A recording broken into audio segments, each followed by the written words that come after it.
What's on the track? You on the track.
us on the track. You on the track. You on the track. You on the track. You on the track. You on the track. You on the track.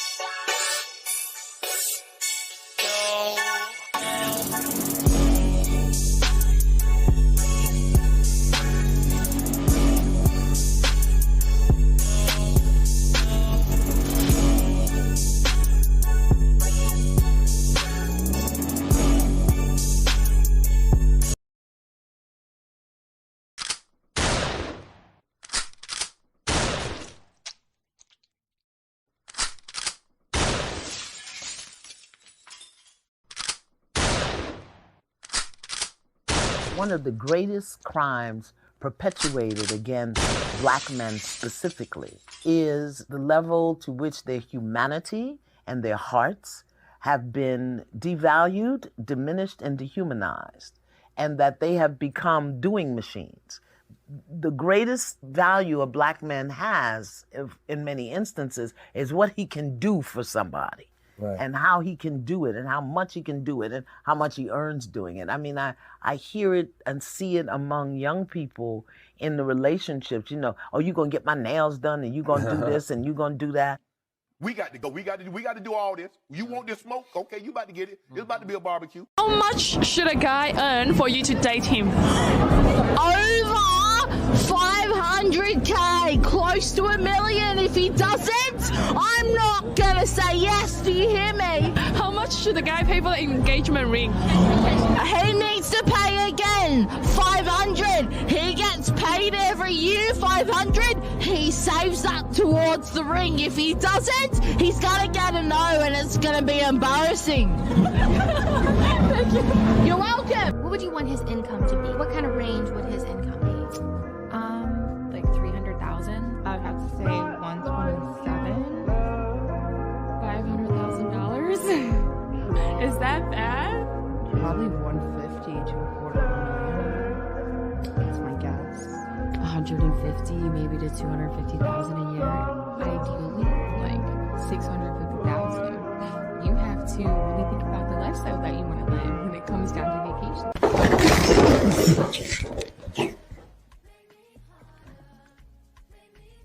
Are you gonna let him sit here with a whole table full of women? I really feel like it's not his responsibility, and when y'all get a husband, I'm married. I'm sorry, I do have a husband though. Hold on, wait a minute. Thank you. I do have a husband. thank you guys so much. You have any dessert?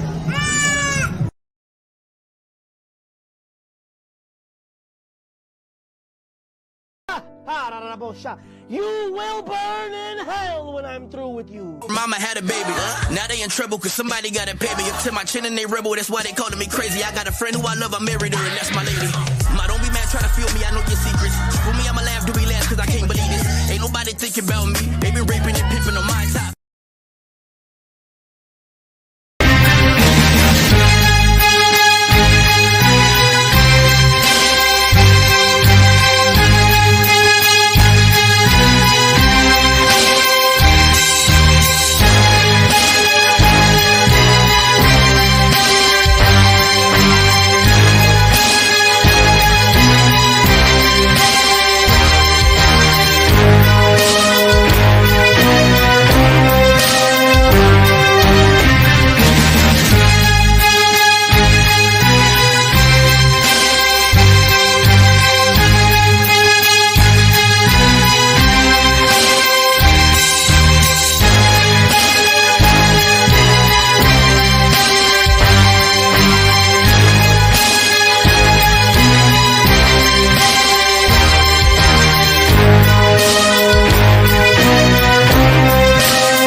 kind, this Jay-Z tried to kill me.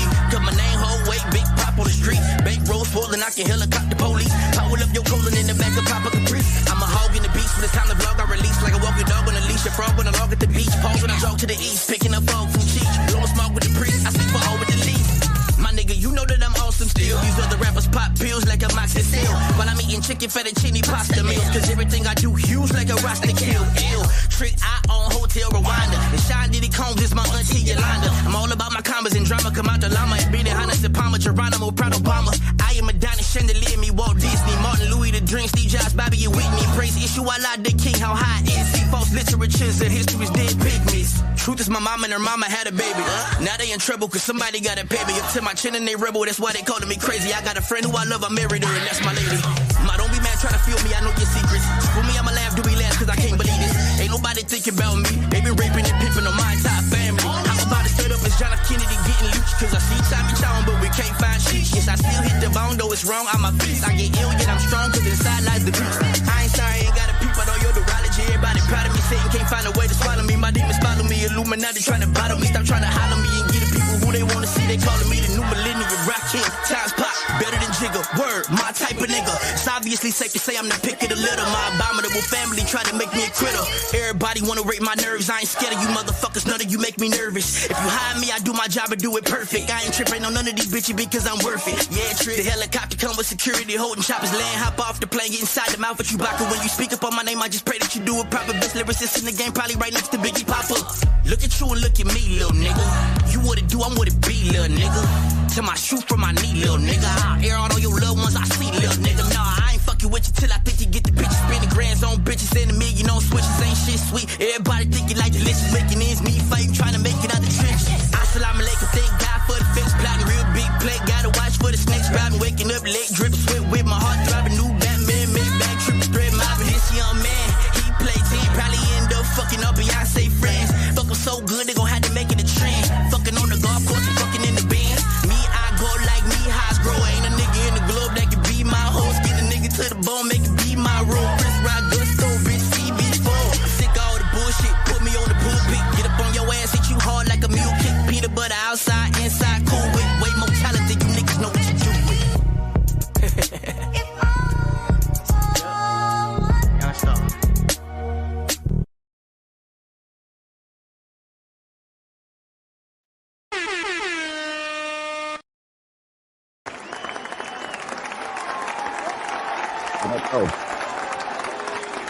What up, though? How y'all doing? Hope everybody is doing well.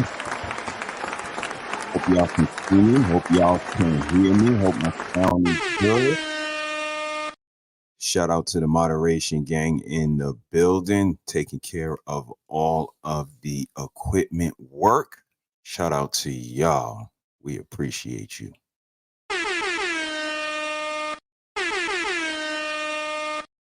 Straight like that. What's good, everybody? Hope y'all doing well. It's Saturday. Got something nice planned for y'all. Hope you've seen the trailer. I've been working on them, putting it together. Shout out to all of the inspirational content creators out here in this space that give me the inspiration to curate this content and push it to you guys. And I hope y'all like it. Hope everybody is doing well on this Saturday.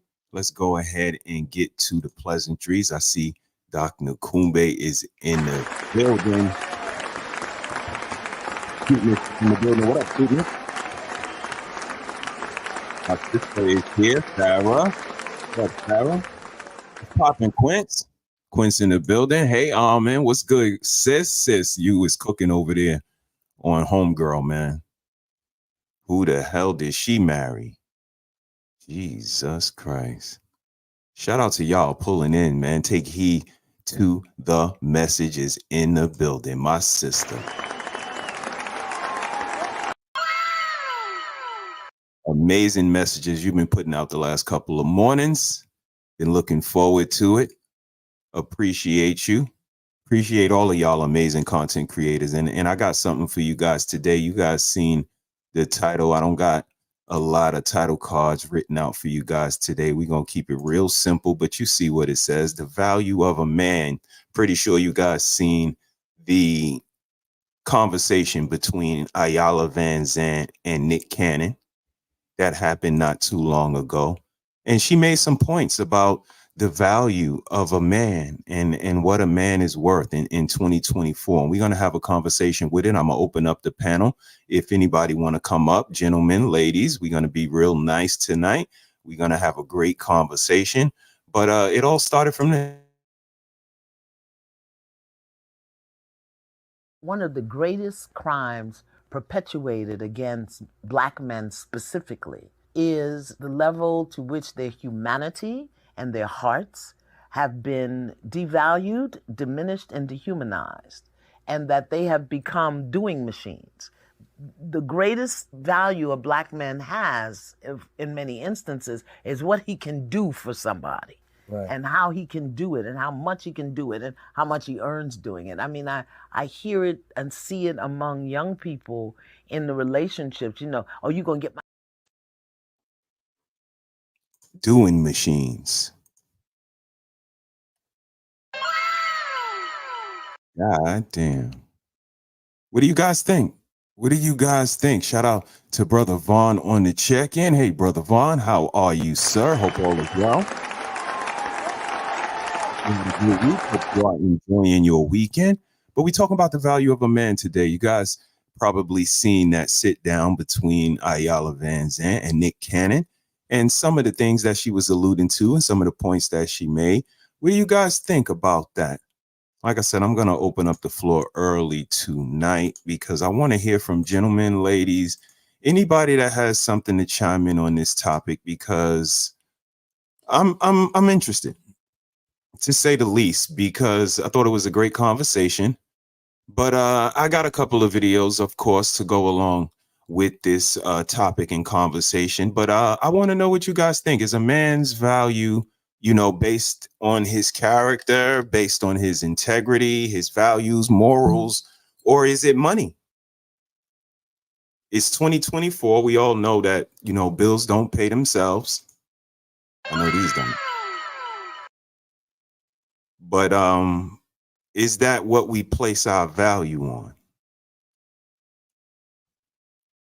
I'm pretty sure you guys know where I stand on this, but I would love to hear what you guys think. I got the conversation loaded up, of course. Got a couple of things loaded up for you guys, but let's go ahead and share this screen.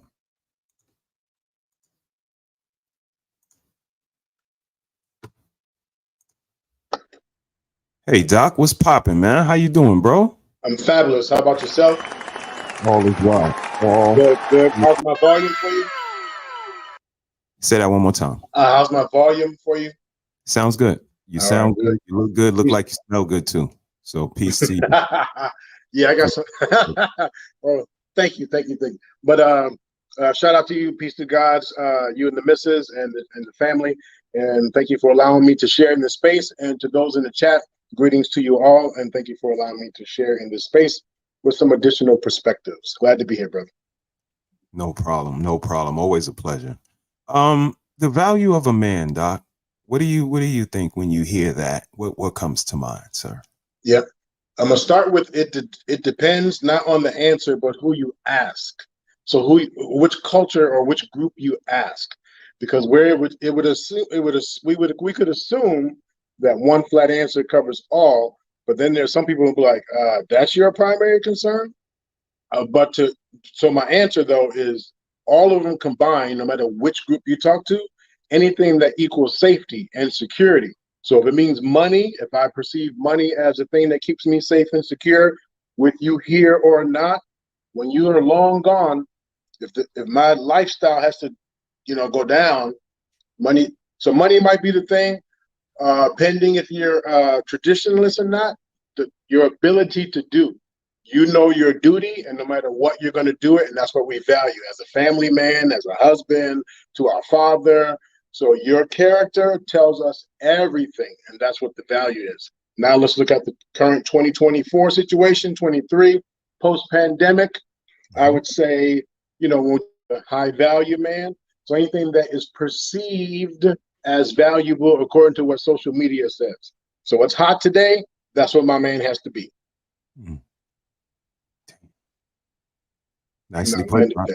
I appreciate that. E the Man Williams is in the building. What up, E? Hope all is well, man.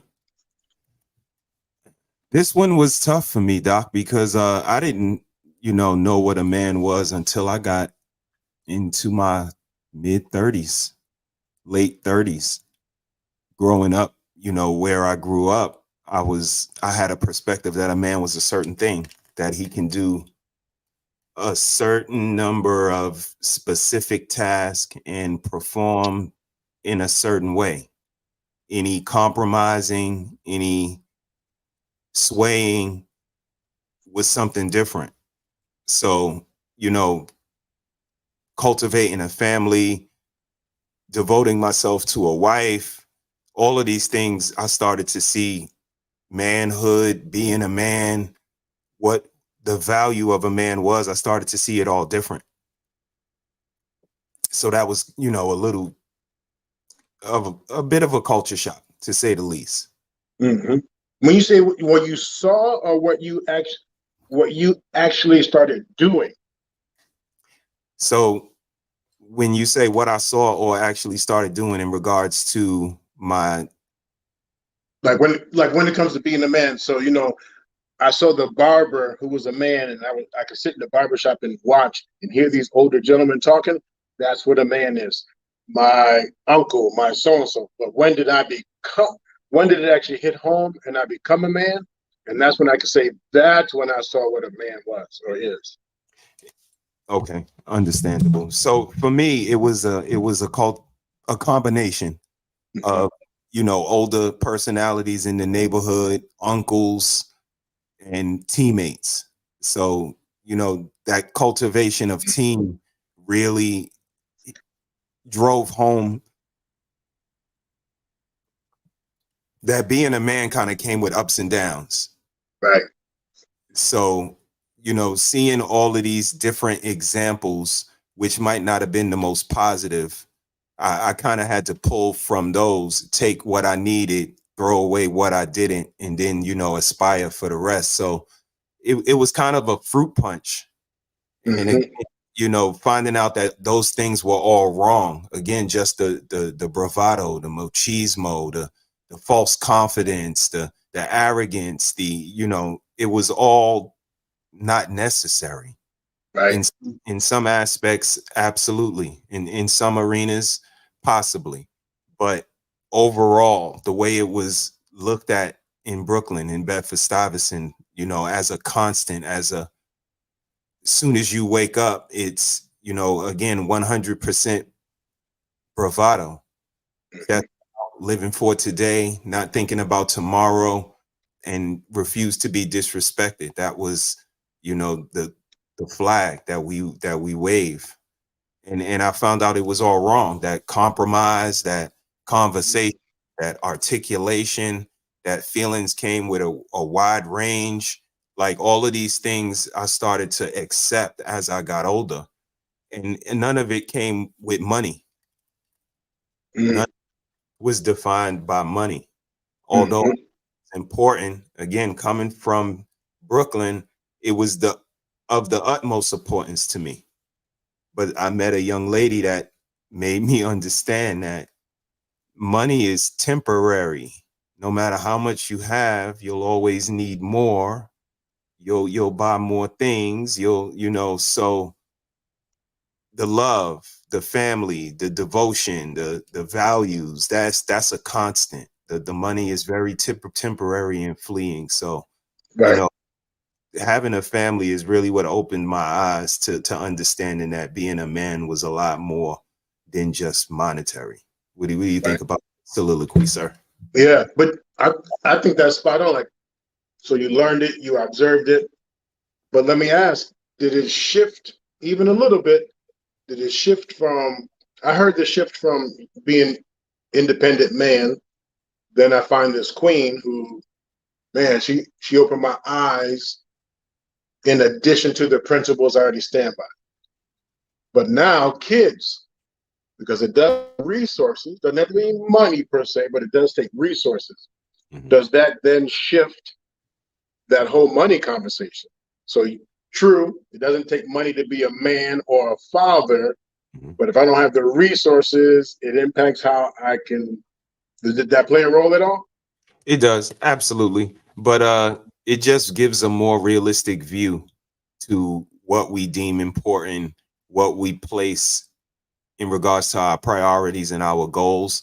And it just made us realize that, you know, again, love isn't going to pay these bills. As much love as we have in this house, as much as we're trying to cultivate in our family moving forward, it's not going to pay this electricity bill. So we do have to hone in on, you know, figuring out what we're going to do as far as monetarily. So, right. You know, again, you know, we kind of, I wouldn't say we struggled through it. We really approached it consciously, Doc. When Nikki can work and it was feasible, she did. When it was, you know, feasible for her to pull back, she did. But it was never a you can't work and I'm the only one that can work, because, you know, we both we're trying to come up together. Right. So it definitely brought a realistic view to it once we had children and started to think about finances and how we're going to move forward as a family.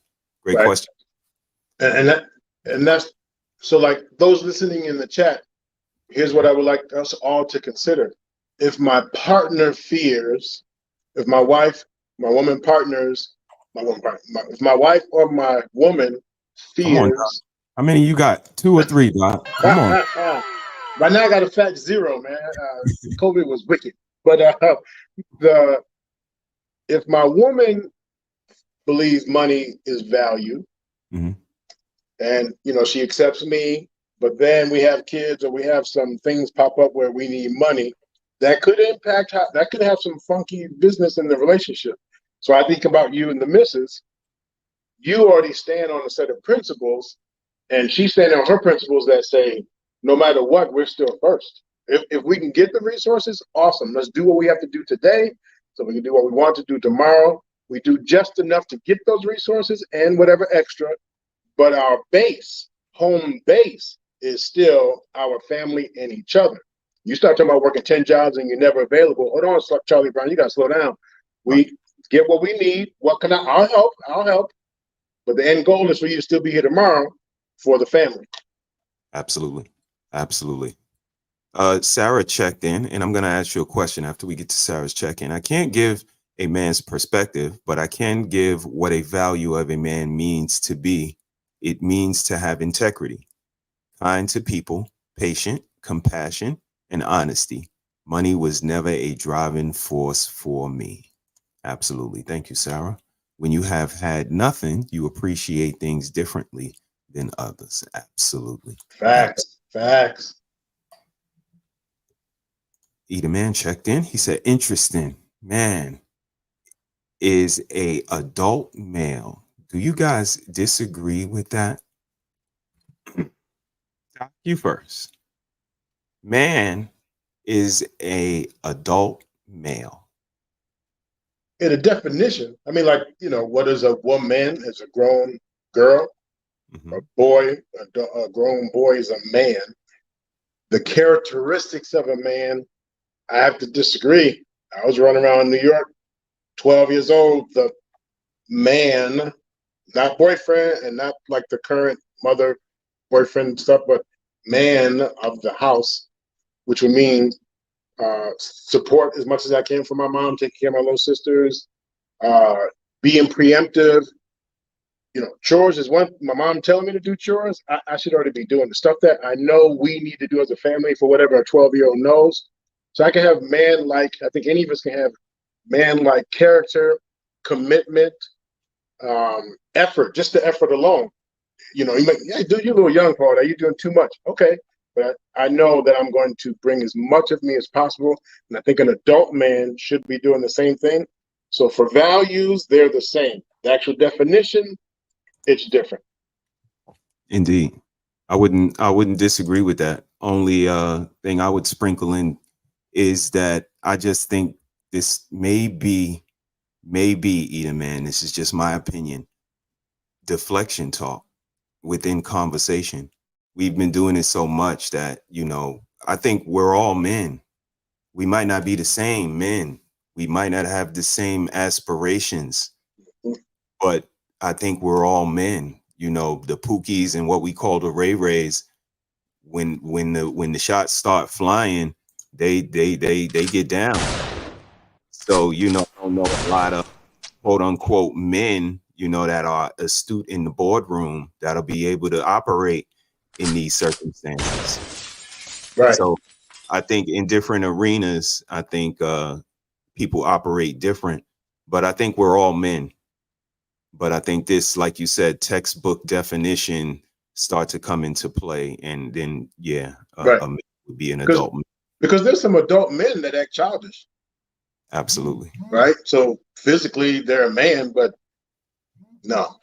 Absolutely. Mentally, emotionally, spiritually, a lot of men, you know, in my opinion, of course, only are very infantile spiritually, religiously, only because again they don't ascribe to anything foundational. It's very flighty. So I think they have a lot of knowledge that they can grasp, like an infant, like a child, like an adolescent. And the more we gain knowledge, the more we gain wisdom and understanding, the more we grow older. Because again, with you know, wisdom is nothing but having knowledge for a long period of time.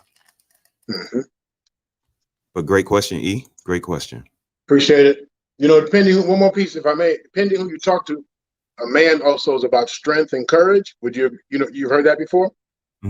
So then tell me this, how come a kid, a boy, teenager, can see a mouse, get it, and a grown man can see a mouse, oh shit. So which one is the man? Absolutely. But I don't know if you ever noticed that, how kids can see, like, mess with snakes and fuck around with all kind of stuff. Like they have this brave, bold, ignorance, bold braveness, whereas adults, we're a little bit more wiser and afraid, jumpy. So anyway, just want to throw that out there, that you could be a man and still be act like a boy. Absolutely. And again, that's that wisdom. That's that knowledge and wisdom. A child is naive. That naivety will have them close to nature, have them playing in the dirt, have them grabbing a snake. But again, that wisdom, knowing what a snake would do to us as an adult, we may move a little bit different. So indeed. My question was going to be, shout out to Blaze is on the check-in. What up, Blaze? What's popping, my guy? When it comes to finances, because the missus is checking in, a man is more than the money he can provide, in my opinion. Okay. In 2024, Doc, how does that look with a modern couple? Does money not matter? Do they place the monetary value over the integrity, over the intangibles, in your opinion? Or is it something different?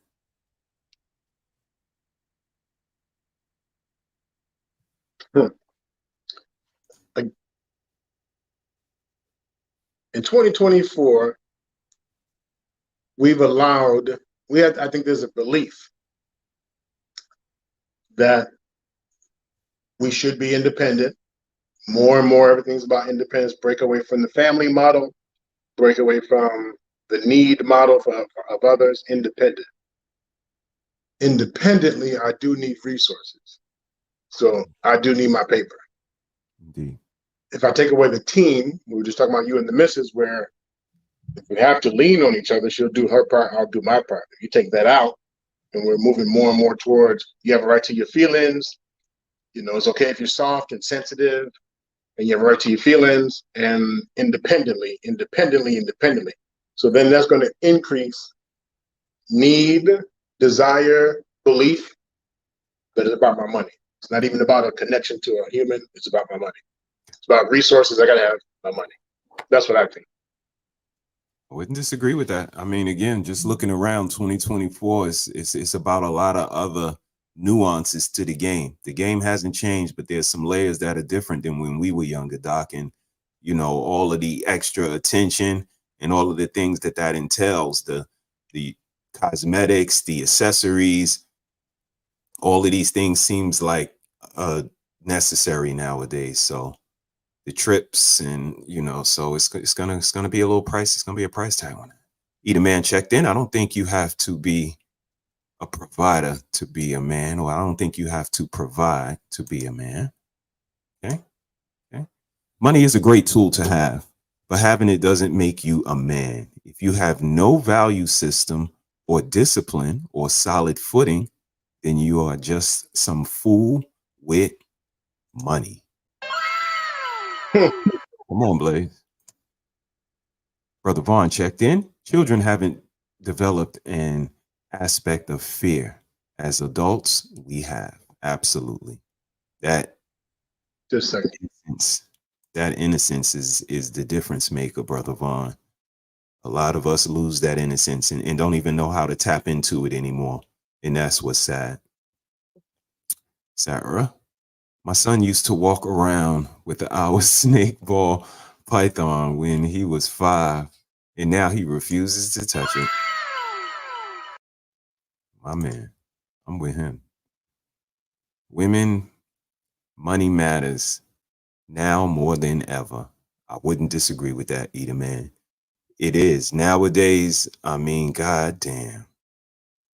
Shit. A man may be in a position where, he may be in a position where he cannot provide, but it should always be in him to do so. Absolutely. Hopefully that aspiration is there. I disagree with that statement. Okay. Okay. Let's go ahead and get this conversation going. Let's hear what. One of the greatest crimes perpetuated against Black men specifically is the level to which their humanity and their hearts have been devalued, diminished, and dehumanized, and that they have become doing machines. The great.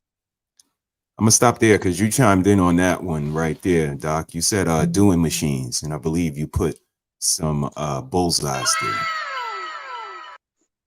What'd you think about that?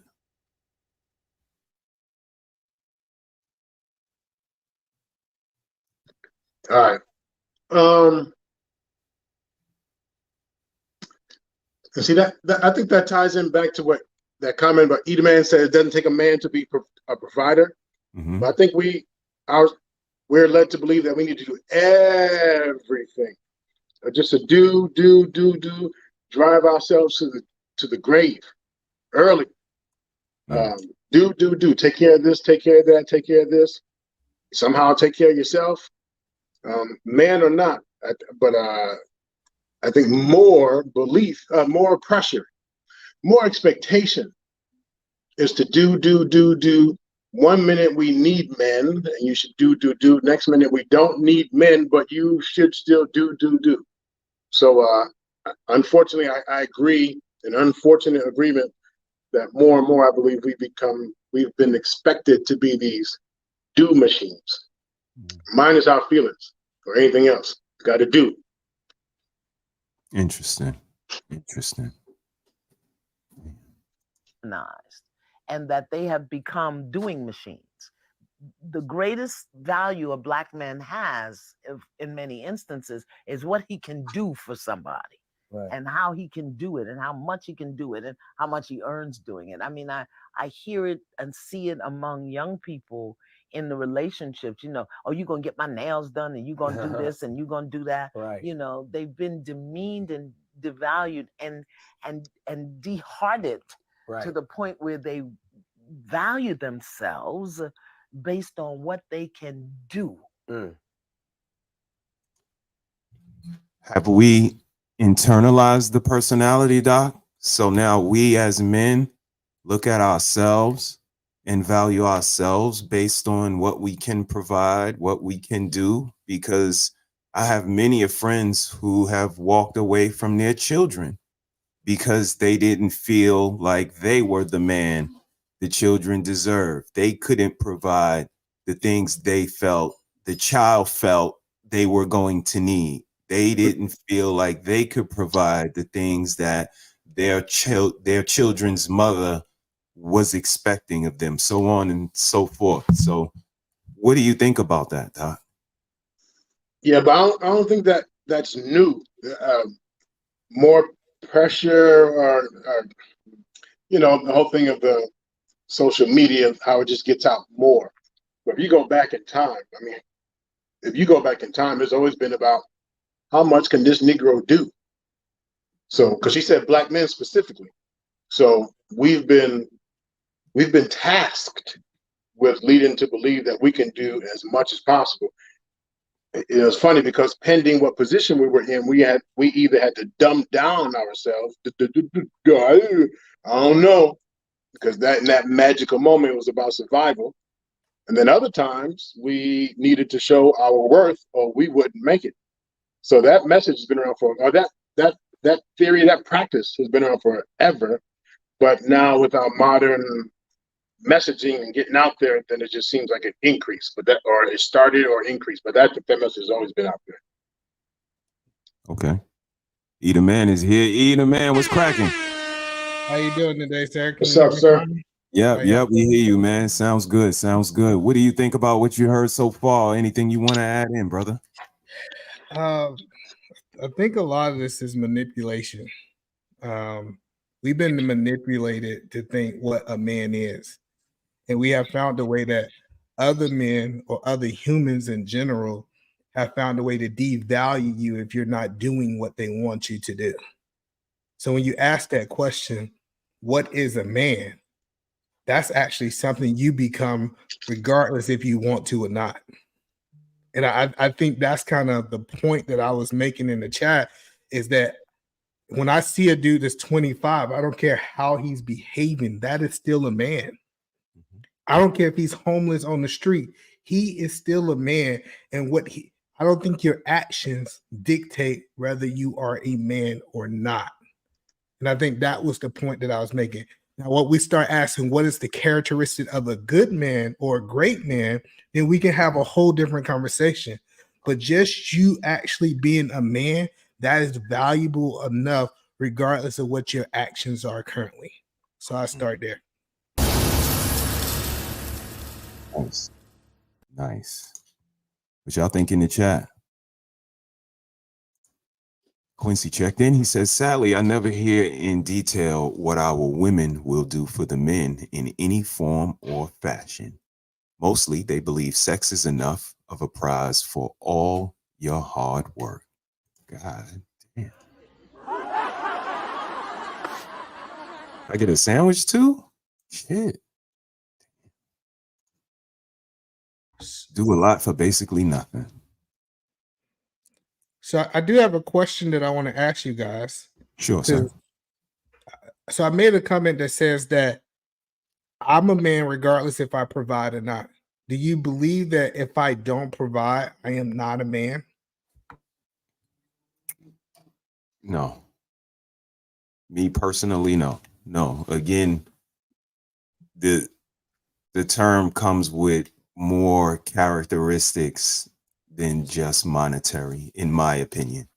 So I think it is possible. I think you have to, like I would say about a single parent, you have to overcompensate. You have to look at, where your shortcomings are and try to overcompensate for those. Try to be, extra special in other areas if that's the case. But no, I think you can absolutely operate in other aspects, Eater Man.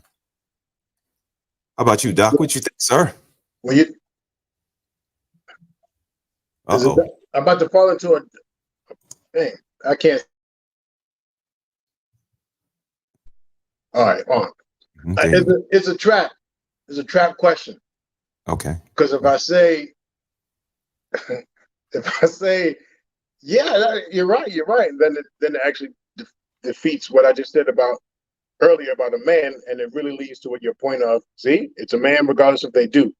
Mm-hmm. So I guess maybe clarification, not on this question, but what are we talking about when we're talking about a man?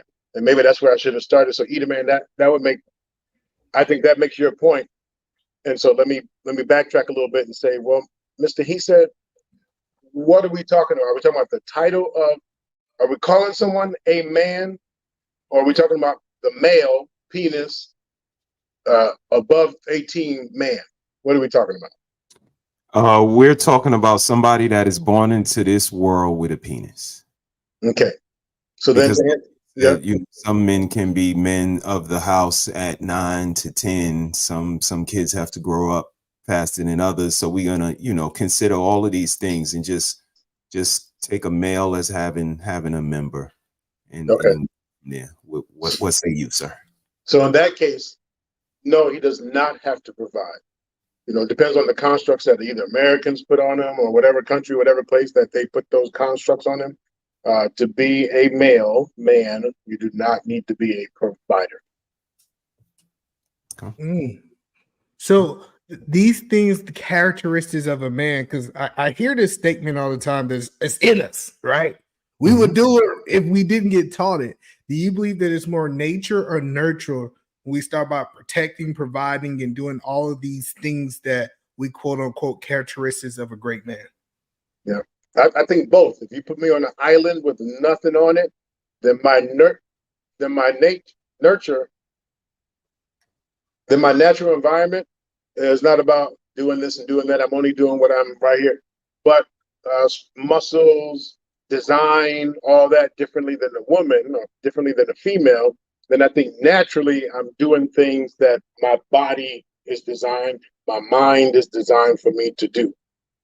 My environment, though, it depends on my environment. There are some things I need to do because I am a man, and there are other things that it wouldn't matter who's doing it as long as somebody gets it done.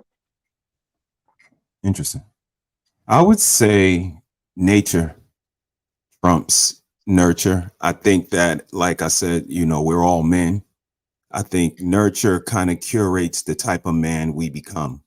I kind of think about echelons when it comes to men. There's, gangsters, there's pirates, there's, gentlemen, there's so many different echelons to men. I think that you have to hone in and understand what type of man you are. And I think that's where the nurture comes in. You see a polished gentleman because he was polished, whether he polished some of himself, if he collectively did it with his neighborhood, or what to do, what not to do. But I think that polish comes from the nurture. But we all start out as men. Again, take us back to our default, and like Doc said, drop us on an island, and we're gonna fish. We're gonna eat. If it's something to eat there, we're gonna eat it. We're gonna find it. And I think that's the resourcefulness, the grit, the integrity, the resilience. These things come from the surroundings, from the environment, or maybe you were self-made. So I think it's nature which trumps everything, but nurture, polishes us off. If that answers your question, E. Yeah, and so I think I know I go crazy places, especially on conversations mentally, right? I go to a place in my mind that says, how was the first man? If we remove religion, because I understand that people say God influenced the first man, but if the first man that was on this earth with no nature, without no nurture, what was the nature of that man without being influenced by other human beings, right? And so when I start thinking down these paths and thinking about those things, I don't believe our nature is nowhere close to what we see today when it comes down to men. I think it's a whole different type. And what we see, the 99% of what we see, is really what is nurtured and taught to us from young kids and what we believe. I wouldn't disagree, but I believe they are polished in different ways. E, the electronic savvy, the financial savvy, and just the willingness to not put up with the shit that's in front of them. Like, a lot of younger people will say, we got to correct the shit that you OGs kind of laid down before us, and we recognizing it, and we kind of laying the tracks as we go, but still in all, we kind of correcting what you guys did. So I'm, seeing it from kind of both sides now. I'm really in the middle of this, just looking like, how do we as men come out on the other side of this tunnel? And this conversation was very pivotal to me, because if we looking at each other, you know, as a dollar sign, if we look at ourselves, if we have internalized this identity and said, all right, I ain't shit if I ain't got no money, then, you know, how do we build character? How do we build those intangibles if we don't value them? How do we learn how to improv, learn how to converse, learn how, you know what I mean, how to maneuver on the fly if we don't have that practice? John the Baptist, that's you, man. Can I see you? Are you, that you? I'm driving. Oh, Trying to turn the okay. light on. Okay. Maybe you can see My better if I God. turn the light on a little bit. You good, man. You good. I hear your voice. You good. What's popping? What's going on with you, man? How y'all doing this evening? Everything is good. What do you think about the conversation you hear so far? Or can you just tell us what you think and what comes to mind when you hear the value of a man? I think the value of a man, I think, is we are talking about society too, right? Like all the culture and society. In that aspect, I think the value of men is, I think we interlock with between generations, and I think old men and younger men are important. We need each other. We can't navigate this world without each other. The old man mistakes and the new man's journey actually tie in together. And I think so. As far as I think about the value of men, it's something that we have to learn to treasure even more than we actually do in society. Not mad at that. Not mad at that. I think we all can learn from each other. I think we absolutely got to start to bridge that gap and have these conversations with each other, because everybody got some things to say. And I'm not going to be one that calls them talking points, because if Edamanda Williams is not from where I'm from, and Doc is where I'm from, but we don't live in the same place now, and John the Baptist, we all come from different walks of life. And for us to come together and have conversations as men, I think there's some validity to the things that we talk about. So I wouldn't disrespect them and just call them talking points. Let's listen to a little bit more of the video and see what you guys think. Relationships, you know, oh, you're gonna get my nails done and you're gonna do this and you're gonna do that. Right. You know, they've been demeaned and devalued and dehearted to the point where they value themselves based on what they can do. Fix it, get it, make it happen.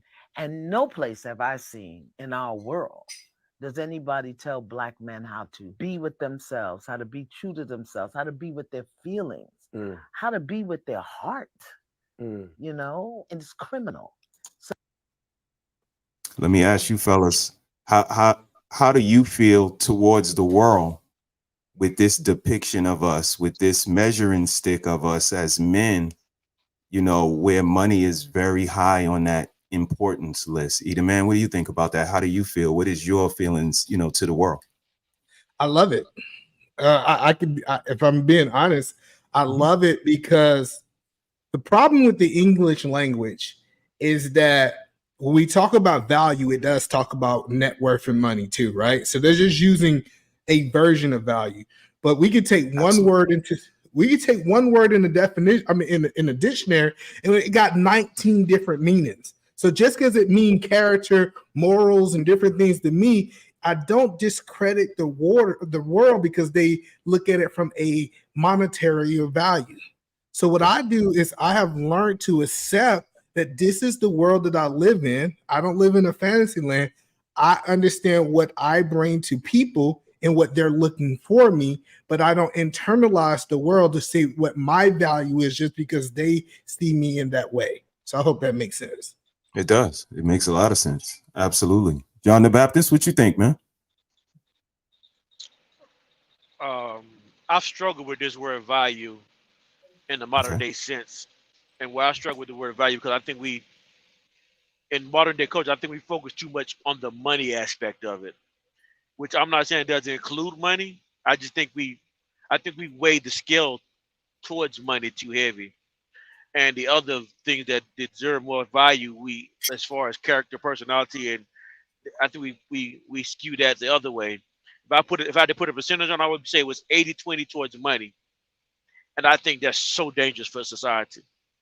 I think if it's going to be unbalanced, I think it should be unbalanced the other way, but I think it should be more towards balance.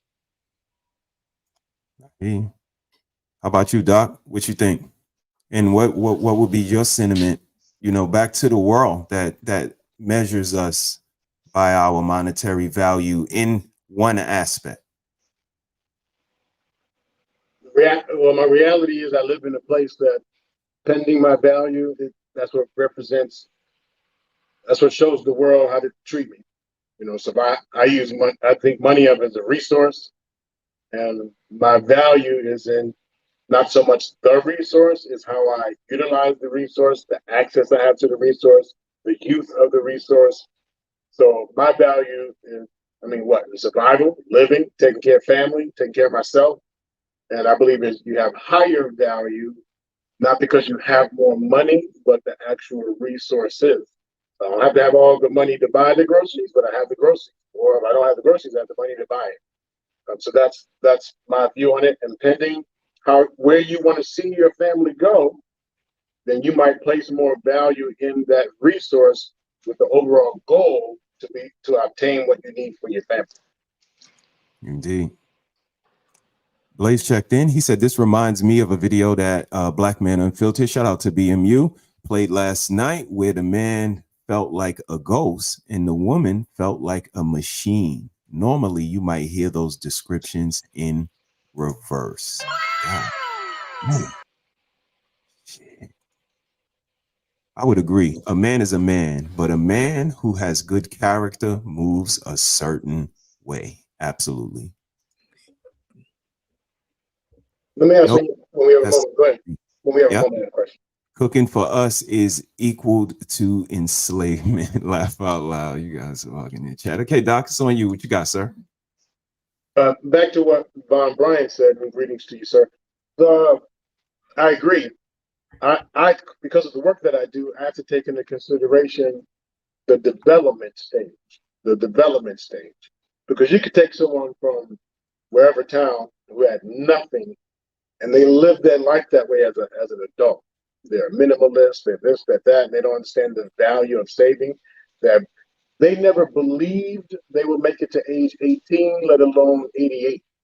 So the planning for retirement and all that, it never took place because they never believed they would even live that long or need those resources. Doesn't mean they were less of a man, but the development of to be a man or to have the characteristics is different.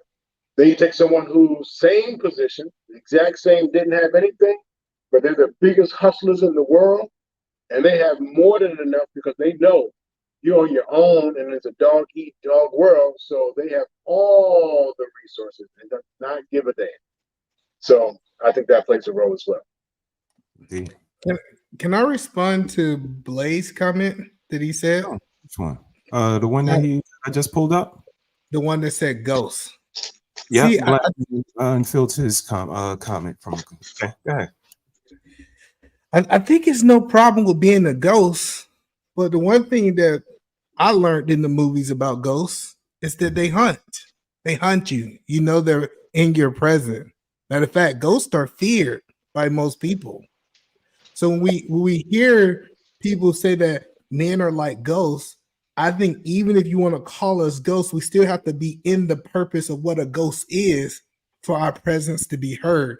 And so that's just my mindset about it is we have to accept what the world does. And yes, we can't change the reality. That's not what I'm saying. Right. But instead of running for what reality is, how about we step into reality?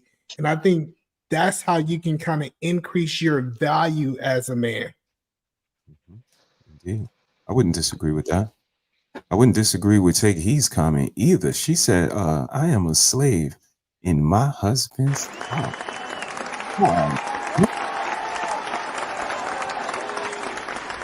Shout out to Take Heed to the message. We appreciate you, sister. I better learn from Take Heed to the message. It's instinctive.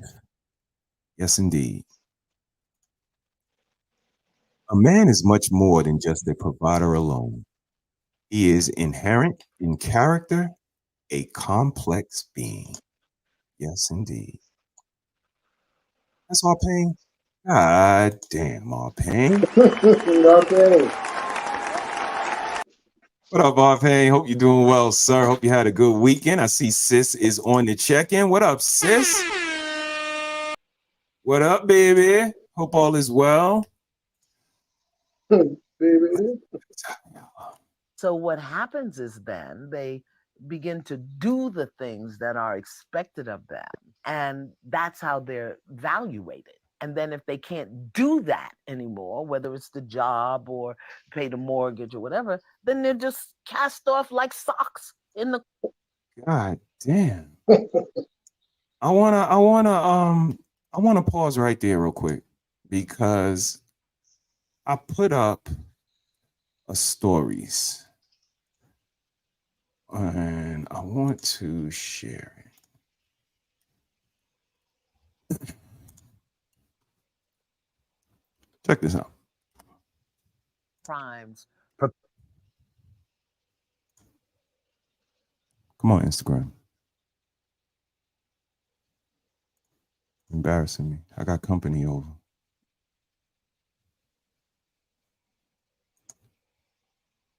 The greatest crimes. Serious?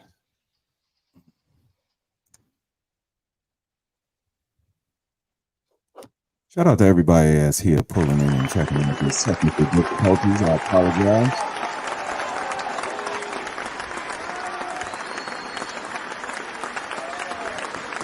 So let's finish with the conversation about Instagram thinks about what it wants to do. Right. One of the greatest kryptonites for a man in general, black men specifically, is the feeling, the belief, the treatment that he is somehow inadequate. Fellas, Dr. Nakumbe, let's start with you. What do you think about what she just said? I hear it, but the volume is a little low for me. What? Hold on, let me turn it up. Hold on.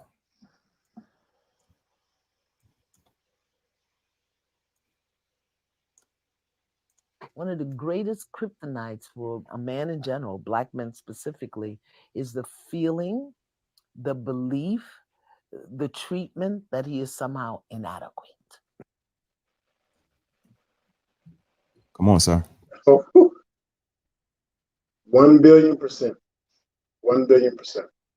And most people think that it's like 30%. 1,000,000,000%. Oh, okay. And most people believe that it's reasoning like because of something current. I couldn't get that job because of that relationship.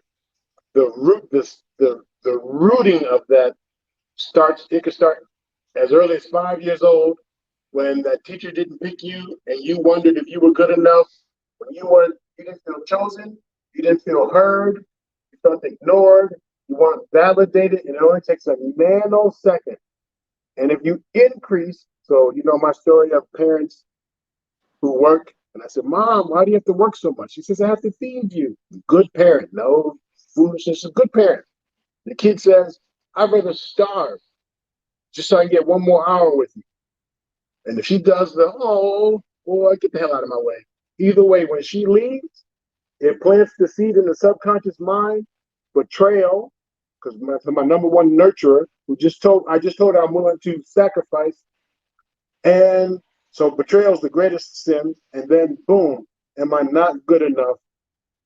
AKA inadequacy, that my own mama wouldn't stay. And then from there, I just grow on that pillar, always questioning, am I enough? If you look at the stories of my life, the common denominator every time was, it wasn't enough. I get in relationships, I want the woman of my dreams. And I finally get her, and then I spend the rest of the time draining her because it was never enough. You should do this, and I want that, and it's never enough. Give me. 2 jobs, 2 cars, 2 this, 2 that. Talk.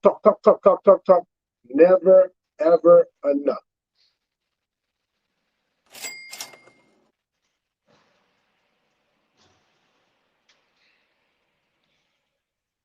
I land the plane there. I land the plane there. Feel inadequate sometimes? Not you personally, but us generally, what you see. I think you The mute. man is talking. You. Yeah, I think you mute. I got you. So yeah. So what I believe is that this is a lack of personal development. Okay. So I think it's plenty of times that we try to blame things on the outside of us on the why we feel the way that we feel. And I understand that women can belittle you, they can make you feel some type of way. But what I have learned through personal development, going through seminars, being around people who speak life into me, right? I realized that if you kind of make that into your normal basis, nothing somebody can say to you can affect you. So I think those men are missing a level of armor that caused them to feel those type of ways. So yes, for a man that missing that armor, I can see that could be kryptonite. But kryptonite was Superman weakness, but it wasn't Batman. So I could take kryptonite around Batman and it wouldn't hurt him whatsoever. So I do think, yes, some men that is true, but I think it all depends on the level of armor that you have. May I ask, why did you, not you personally, but why would a brother need to put on armor?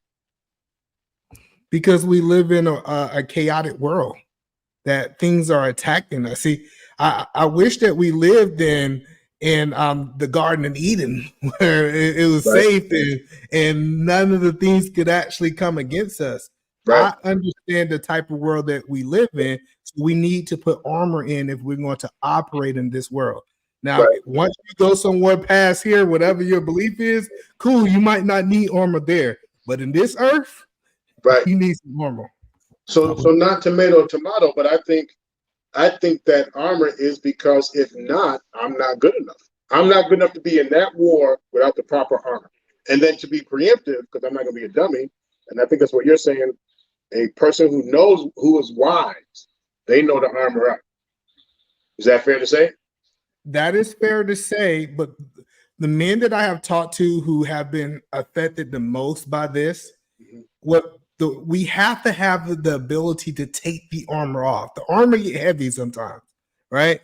So I go out into the world. I got my armor on. I understand who I'm dealing with, snakes in the world, because they in the world. I think the ones that are hurt the most are the ones who come home and they disarmor themselves and they still get attacked at their most vulnerable point. That's a good point. Yeah. Got lazy, distracted. Good point. John the Baptist? Question. Just for clarity, who was speaking in that video again? I just want to make sure I'm talking about the So that was Iyanla Vanzant, and she's speaking with Nick Cannon. Okay. I thought that's who it was. I wanted to make sure.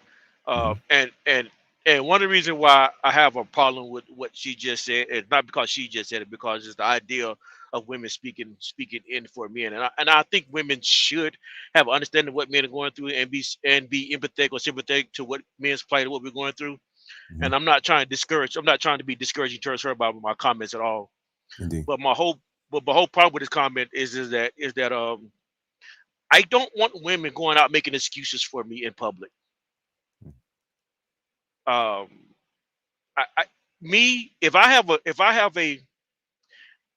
way I look at weaknesses and kryptonite and weaknesses is since I've become a man, I don't have weaknesses or kryptonite. And let me be clear what I'm saying, because I'm not trying to say I'm not having weak points. What I've come to understand is that once I became of age of a man and I knew what my role was, and I knew what my contribution to society is, I know how I show up in the world. Those things that I'm strong at, those are the things I focus on and I provide to the world. Those things that I'm not good at, well, I work to improve, but I don't look at it as if it's my kryptonite. What I focus on is my strength, the things that I owe to the world, the gift that has been given pardon to me, that I'm used to bless the world, to bless my family, to bless myself with. I, as one man, cannot do everything anyway. No man can do everything. You can only do what you've been enabled and empowered to do. When you focus on your gift to the world, that's what you focus on. And collectively, if we focus as a community and focus on things that we're supposed to focus on individually, the world benefits and the world doesn't go without the things that it needs. The problem is when we think that we as one individual have to be something that we're not, because we have to put on a show to be something that we're not, to make the world a better place. And all you're doing is making the world a worse place because you show up as a false of who you're really not.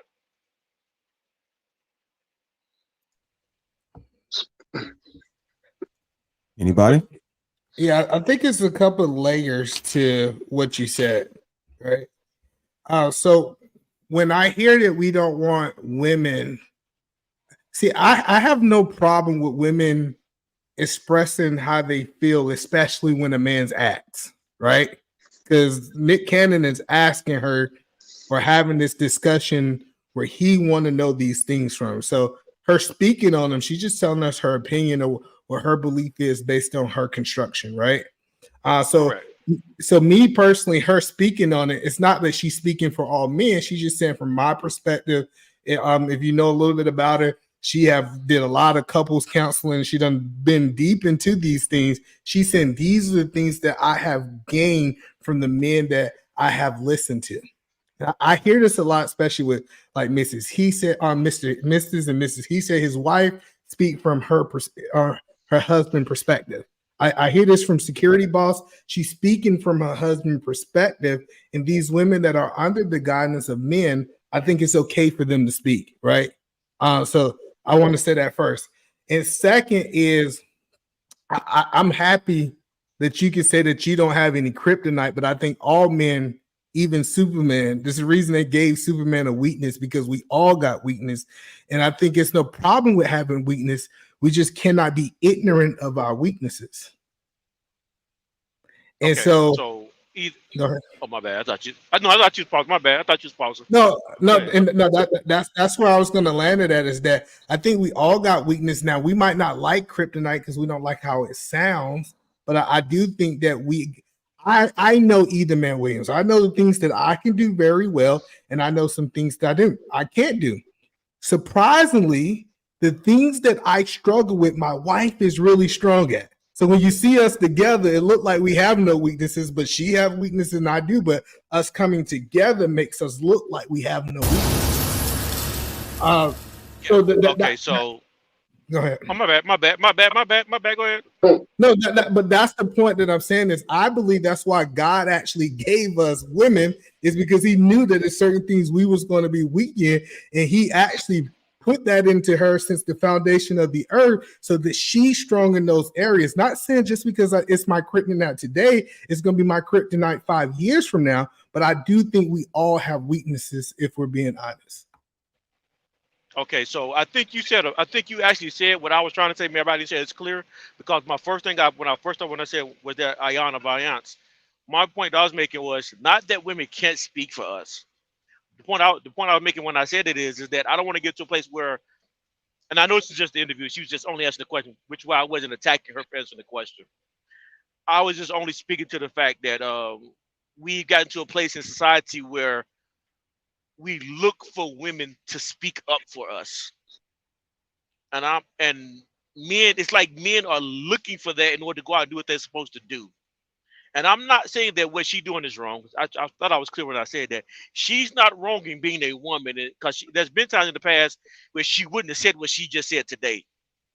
So I appreciate the growth that's in her, that she can now recognize that she was 180 one way, now she's 180 this way, and she's moving in the right direction. And I thought I acknowledged that at first. I'm only speaking in a sense of men, that we should not depend on a woman speaking for us, what I was trying to communicate. Copy. Indeed. And then the second point you're speaking to is, I actually said, when I said I don't have kryptonite, and I begin to explain in detail how I look at kryptonite. And I probably shouldn't have said I don't have kryptonite, because that probably threw you off. It made you, when I said that, made you shut down on actually what I was actually saying, because I actually said I don't have kryptonite. So I see why I went wrong with that one too. When I said I don't have kryptonite, what I was trying to say is that we all have kryptonite. But what I've learned is how I show up in the world is through my strengths. And my strength is what I learned to focus on, not my kryptonite. Because the things that I struggle at doing, Ether Man may do great. And because Ether Man does it great, me trying to be great at what either man does would be a disservice to the world. I should focus on what John the Baptist does great, and therefore, as a community, as a world, the world doesn't suffer me trying to do either man's job. And then, so yeah, that's what I was trying to communicate with that. Was like my kryptonite. It's something that I'm not good at. I'm maybe weak in that area, but either man is great at it. Because he's great at it, I'm gonna go to either man like, hey, either man in this area, man, can you help me in this area? Or maybe you provide a resource to the community that I can just go take from buy, purchase, or use that resource, and then my strength to the world, I promote my strength to the world, and in that way the world doesn't go without, or community, or family. True indeed. True indeed. Shout out to Hank. Hank is in the building. What up, Hank? Hope all is well, bro. I believe I could get the story to play now. Check this out, guys. So, man, did that clear what I was saying? Oh, I'm sorry. Specifically, is the level to which their humanity and their hearts have been devalued, diminished, and dehumanized. Wait, how much is it? $23 for Gatorade and Pepsi. It's okay. You got it. Okay. Thank you. No, it wouldn't be the first. I just was shook when you said 23 for. That's crazy. Thank God I got rich friends. Thank God. Oh, a receipt. Yeah. Thank you. Thank God for rich friends. $23. What? How much? $9? Are you kidding me? That is ridiculous.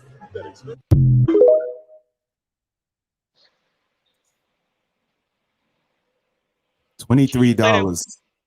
Can you play that one more time? Would it be sure. The greatest crimes?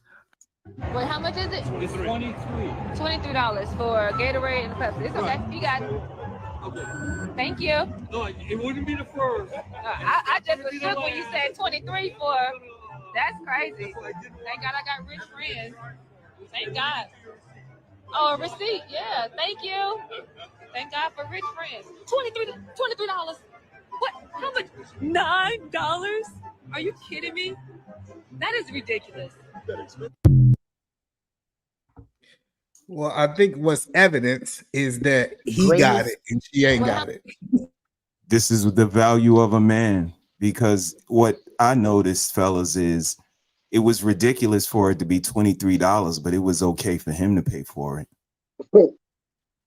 And for her to say, thank God you got rich friends, but you're still willing to abuse them. That's abuse. $23 for 2 drinks, but you at the Super Bowl. So I'm not surprised. I can't say I'm surprised. I probably would have paid it without complaining, but you weren't even paying. And this is the value of a man. We're looked at as money. It's unbelievable, and disrespected and complimented all in the same breath is what's diabolical about it. I always had this thing that if you wouldn't spend your money on it, why would you spend my money on it? Like, I always had a problem with taking a woman to Ruth Chris who couldn't take herself to Ruth Chris, right?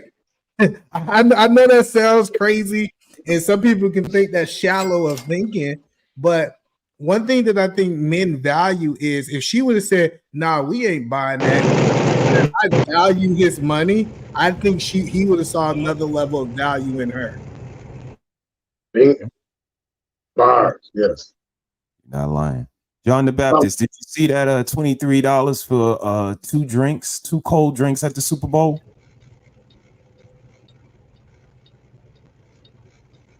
He'll get back to us. Doc, you let us know what you think about those 2 ice cold refreshing beverages. I'm not to go with what Edeman said, that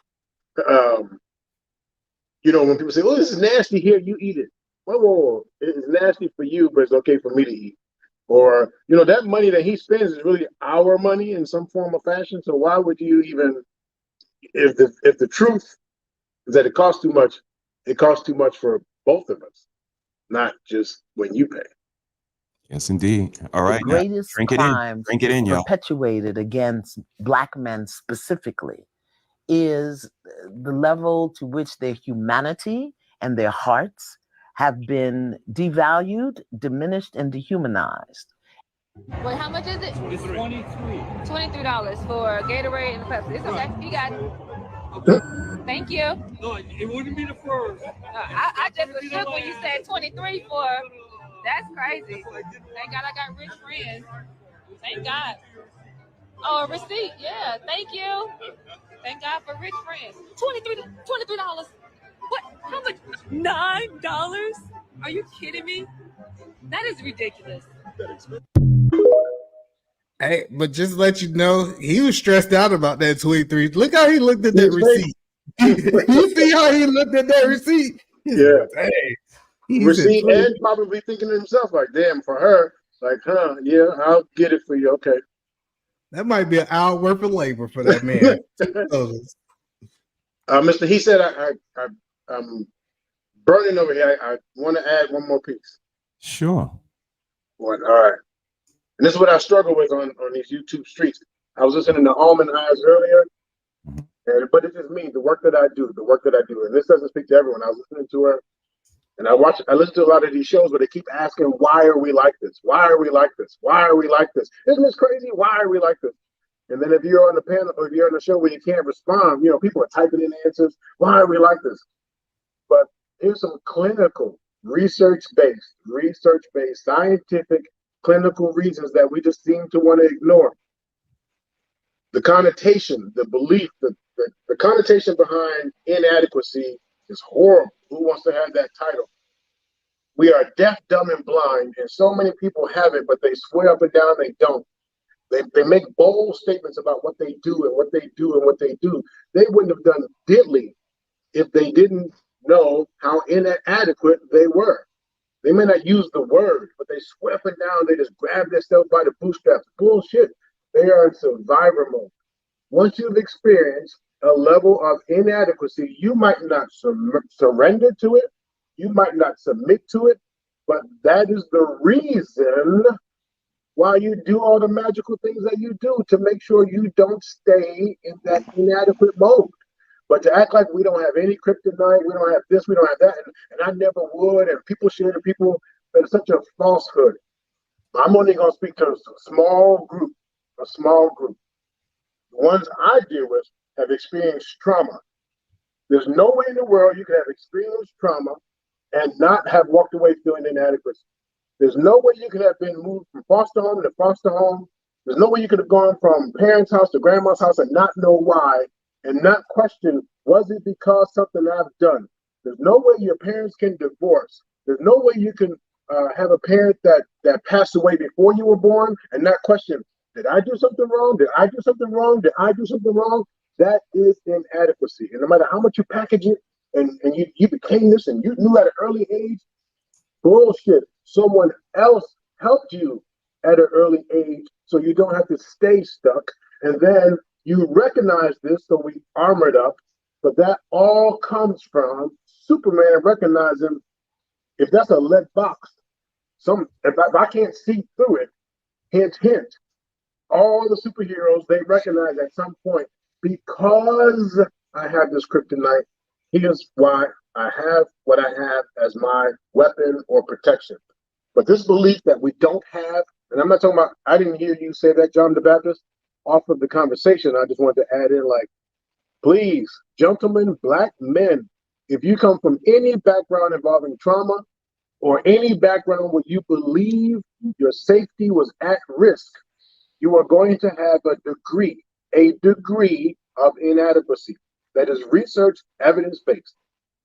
Absolutely. Okay, so I think you're, and I think we're, okay, so I won't even disagree with what you're saying, because I think I think in the conversation you addressed two different things at one time, though.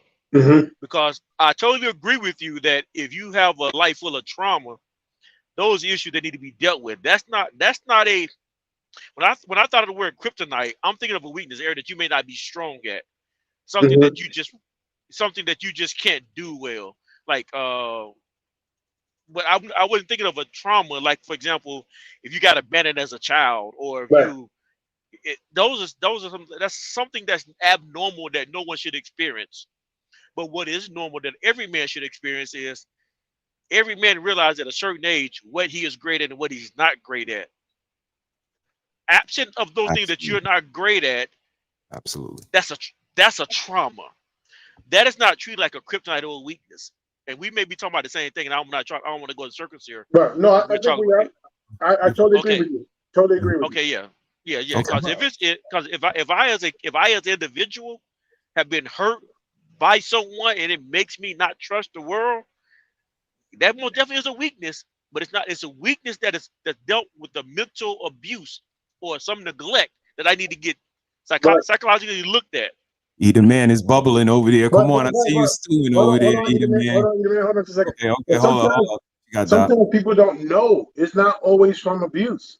If I'm in no, correct. I was just using one example. I was just using abuse as example. But go ahead though. Right. So that's what I just mean by sometimes we have it, we don't even realize it, and that's why I don't think people really understand where inadequacy comes from. We don't purchase it at a store or because we didn't do the one thing, we didn't take that master class, so we're inadequate. No, this stuff is ingrained at an early stage. Anytime our safety has been at risk, so it doesn't have to be from trauma. I could be sitting in the car with two healthy parents, no drugs, no this, no that, and I see a car accident across the street, and in my subconscious mind as a kid, I'm thinking, woo, I hope we never have a car accident. Boom. Yeah. 30 years later, I'm in the passenger seat, my friend is texting, and I go ballistic. They think, and I think it's because they were texting. It was because I recalled that car accident, and that could be us. And so that's the type of trauma that came from safety, but not from being abused. And now because I'm also alert, I make sure we have this. I make sure we have that. I make sure so that's awesome. But at the root of all that making sure is because there was a belief, I better do X, Y, and Z to stay safe or secure. And I won't disagree with that. I won't because I still think that's a trauma. That's still a trauma that was experienced through that person's childhood experience. Right. That's still a trauma that should have been dealt with earlier. I'm not arguing with you on that because I think you're 100% right on that. Anything that's a trauma, we should deal with it. I was only looking at an example that I gave with Eden Man. Like I said, Eden Man may be great at business. I may not be great at business. I may be great as an employee. And so by Eden Man being great at being in business, he can hire me as an employee, and therefore that's how I was looking at it. But yeah, as far as trauma, yeah, I'm most definitely anything could be whether we recognize it or don't recognize it. I 100% agree with you on that one. Get it dealt with as soon as you recognize it. We probably gonna revisit this conversation with some things in the future that I'm gonna bring up. But Von Bryant has a question for you, fellas. Question: do you believe that self-esteem plays a big part in feelings of inadequacy? I believe. Just before we go there, can I respond? Yes, right? please. Please do. Maybe it might be because I'm a DC fan, right? I love comic books, right? Okay. So what happened to Marvel though? DC though? You sure? I like Marvel. See, I'm not that type of person that's biased that I gotta choose one or other. I like both. Like, right. I know that's crazy. I like that. Shout out to you. My TV only turned to one. No, my TV worked with both. I understand DC, right? See, and I understand Superman. Kryptonite had nothing to do with trauma. It had nothing to do with him growing up. It had nothing to do with what it had to do. It did. Yes, it did. I beg to differ. It was pieces of his homeland that was destroyed, and he was the sole survivor of it. Bingo. So you believe the rock kryptonite, it was connected to his trauma? It absolutely was. How many times was he questioning, who am I? Who am I? Clark Kent, this, that. Who am I? Should I surrender the cake to some coochie? Should I do this? Should I do? Who am I? Who am I? So just hear me out, right? So he didn't. This is my opinion, right? I could be wrong, right? But when that rock got close to him, it had nothing to do with internally. It was a physical reaction that he was having, being in close proximity of the kryptonite. Okay, I'm not saying that he didn't have any trauma. I'm just saying that. So what I think some people think that we have to have trauma to be able to have a kryptonite. No, some dudes, just because he physically close to some vagina, it have nothing to do with it have nothing to do with it. Just because he's physically close to marijuana, just because he's physically close to alcohol, right? I know we want to attach things, but it's certain things that are outside of our trauma that can be our kryptonite, and that was the point that I wanted to make. But we can't say that he had trauma. I got you. Absolutely. Absolutely. This sounds like a DC stream coming, superheroes and I gotta agree. Go ahead. Nah, you gotta jump in. I gotta agree with Either Man too. I gotta agree with Either Man. Okay. Because I look at it, I didn't see kryptonite being as trauma. I did not see it, and I see it the same way, that it was just something that is a physical makeup. And as a matter of fact, if I remember correctly, in the original Superman, I think Krypton had something to do with the kryptonite, right? Right. Wasn't that what Krypton, like a planet itself? Right. That's where he was from. And again, I wouldn't disagree with you guys. I think we kind of, pulling straws. It was the physical kryptonite that affected him, but what I'm saying is, if his planet didn't blow up and he wasn't the only one left, then that probably wouldn't happen. But I want you guys to stew on. Please. Yeah, I'll be quick. I promise. What you got? The impact of trauma. So it may not be trauma. It's the impact. So in other words, the kryptonite, the things that he can't do when there's kryptonite around. When it comes to black men, there's certain things we cannot do because, boom, white man gets the more money, or supposedly all these things that we believe or the world tells us because of X, Y, and Z. So kryptonite itself may not be, but wherever it is, he can't do. He becomes weak when the kryptonite is there. So what's the black man's kryptonite, fellas? You finish your thought, Doc, and then tell us what the black man's kryptonite is, and then we go around. You go ahead and finish. Power, control, in an environment where he's not allowed to have those access to resource, power, and control, that becomes his kryptonite. He can only do so much. No matter how hard he works, he'll never beat the man. He can be better than the man for certain things. Rock stars, music stars, make all the billions of dollars. They don't own their own music for most cases. That's just an example. Okay, Either Man, you next. I don't think it got nothing to do with power. What it got to do with is that thing in between the women's legs, which is called pussy. I done seen a lot of men lose it all over some vagina. So I think black men, biggest kryptonite in the world today is vagina. Oh my God, Mama! Oh my God, he beating the feathers off of her. He is the Mama, y'all need to stop. They not gonna stop, baby. Mama. They not gonna stop. God damn, John the Baptist. Go ahead, Doc. You want to? Either Man. Quick question.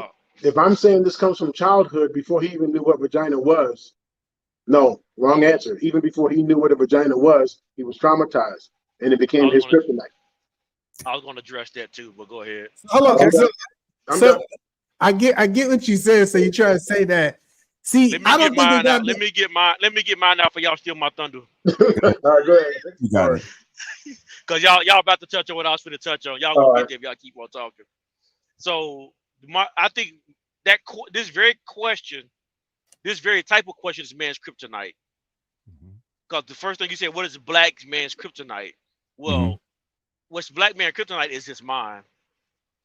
To think that the question dealing with race shouldn't be based on race, it should be based on what makes us as men in general. And what we do is we let these questions or these, and I know you didn't mean anything by the question itself, you're just speaking in general. No doubt. But it's the mindset that we carry that gets us in trouble, that makes us appear weak, or that makes us weak. And so it plays into part exactly what Edie Manning was talking about. Well, it's the mindset that makes you think that coochie is more important than what you got to, than the gender or the goal that's in front of you, or that race is important, or that sex is important, or that money is important. It's the mind is the weakness that causes you to fail. It's a great point. Great point. I want you guys to stew on that. Take a look at the rest of this story. That's crazy. Thank God I got rich friends. Thank God. Oh, a receipt. Yeah. Thank you. Thank God for rich friends. $23. What? How much? $9? Are you kidding me? That is ridiculous.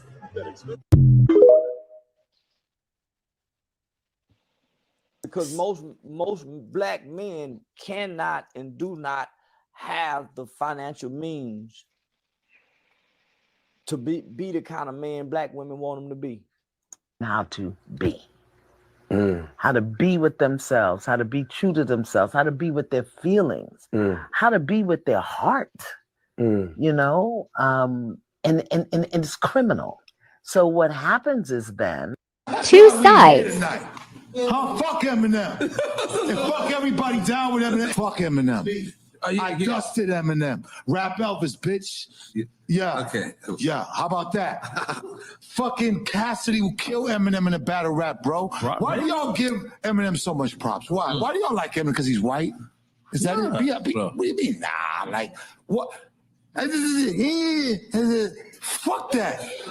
We don't listen to that in the hood, bro. A few moments later. I don't got nothing against Eminem. I got nothing against Eminem. Eminem can rap. I don't want to go through. I don't want to talk about it no more. I don't want. For 22 years, every time I do an interview, they ask me. Do you guys see what I'm doing here with this story that I'm telling with my page? Wait, how much is it? It's 23. Say we get demoralized. We looked at for our money. Charleston says we can't even provide the lifestyle. We are being looked at for white man's expectations through black people lenses. We're never, like you said, Doc, the man already played Monopoly at this game board already. They've been around 72,000 times. We're sitting here and they saying, all right, so we'll give you $800 for pass and go instead of $2, and we'll lower the price of the property. But it's not a lot left because everybody grandfather done played Monopoly already. So, you know, you may be able to climb the tree individually and reach for a branch, but collectively, black men cannot and do not have the financial means to be the kind of man black women want them to be. How to be. And what does that look like? It looks like Benzino on a roller coaster of emotion. His kryptonite is Eminem, obviously, because he goes from fuck Eminem to crying. And this is when we don't address our feelings. We don't process that value comes with more than money, more than knowing how to rap, more than getting girls, more than having cars, more than buying houses. The value of a man got to be more than that. Or we got two sides. Huh? Fuck Eminem. And fuck everybody. Or we'll be looking different. What do you guys think about so far? Instagram is really bugging tonight. I was really trying to do something monumental today, but what do you guys think so far? What do you think about what Charleston said about black men aren't going to be able to ascribe to this lifestyle that's expected of them, and the bipolarness of, you know, Benzino? Let's start with you, John the Baptist.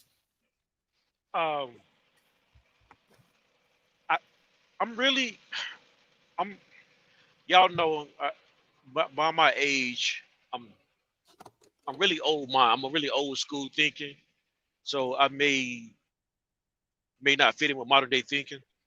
A lot of times, very traditional, and I think we drive ourselves into being crazy, bipolar, trying to fight this money race and trying to get women to earn women's respect. It's only one way in society that you can get respect.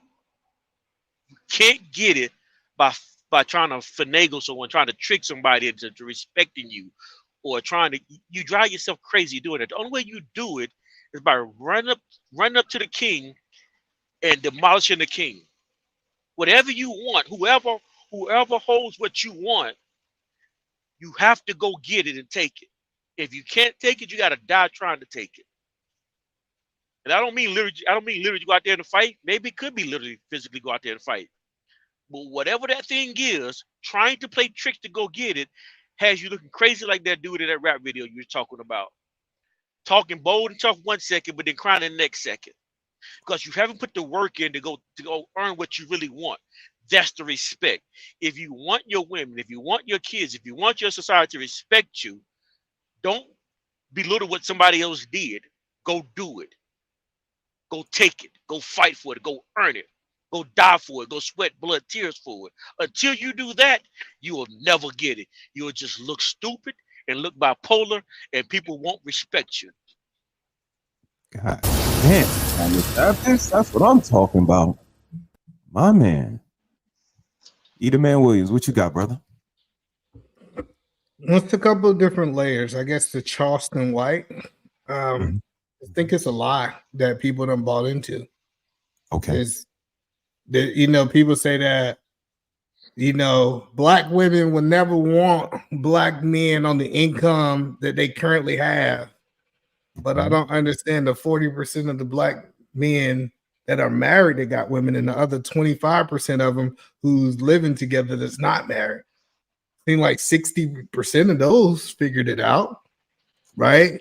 So this idea that women ain't gonna want us for this, and I don't see a whole bunch of lonely people. I know YouTube make it seem like everybody's just lonely and everybody's staying apart from each other. When they get cold at night, they calling some people over.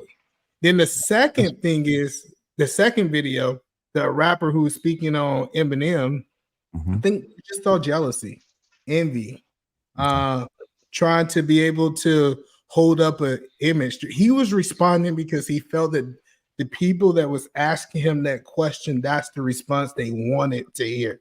That's the type of stuff they needed to hear from him. I think after he got a little Grey Goose or whatever drink they be drinking on that show, the truth came out. And I think what it really shows out is that Eminem name gets him interviews. Okay. So it's a clout chase. But let's think about what Doc was saying. If he's buying into, like you said, this is what they may want to hear him say about Eminem initially in the interview. He's buying into that perspective and feeding into that indulgence.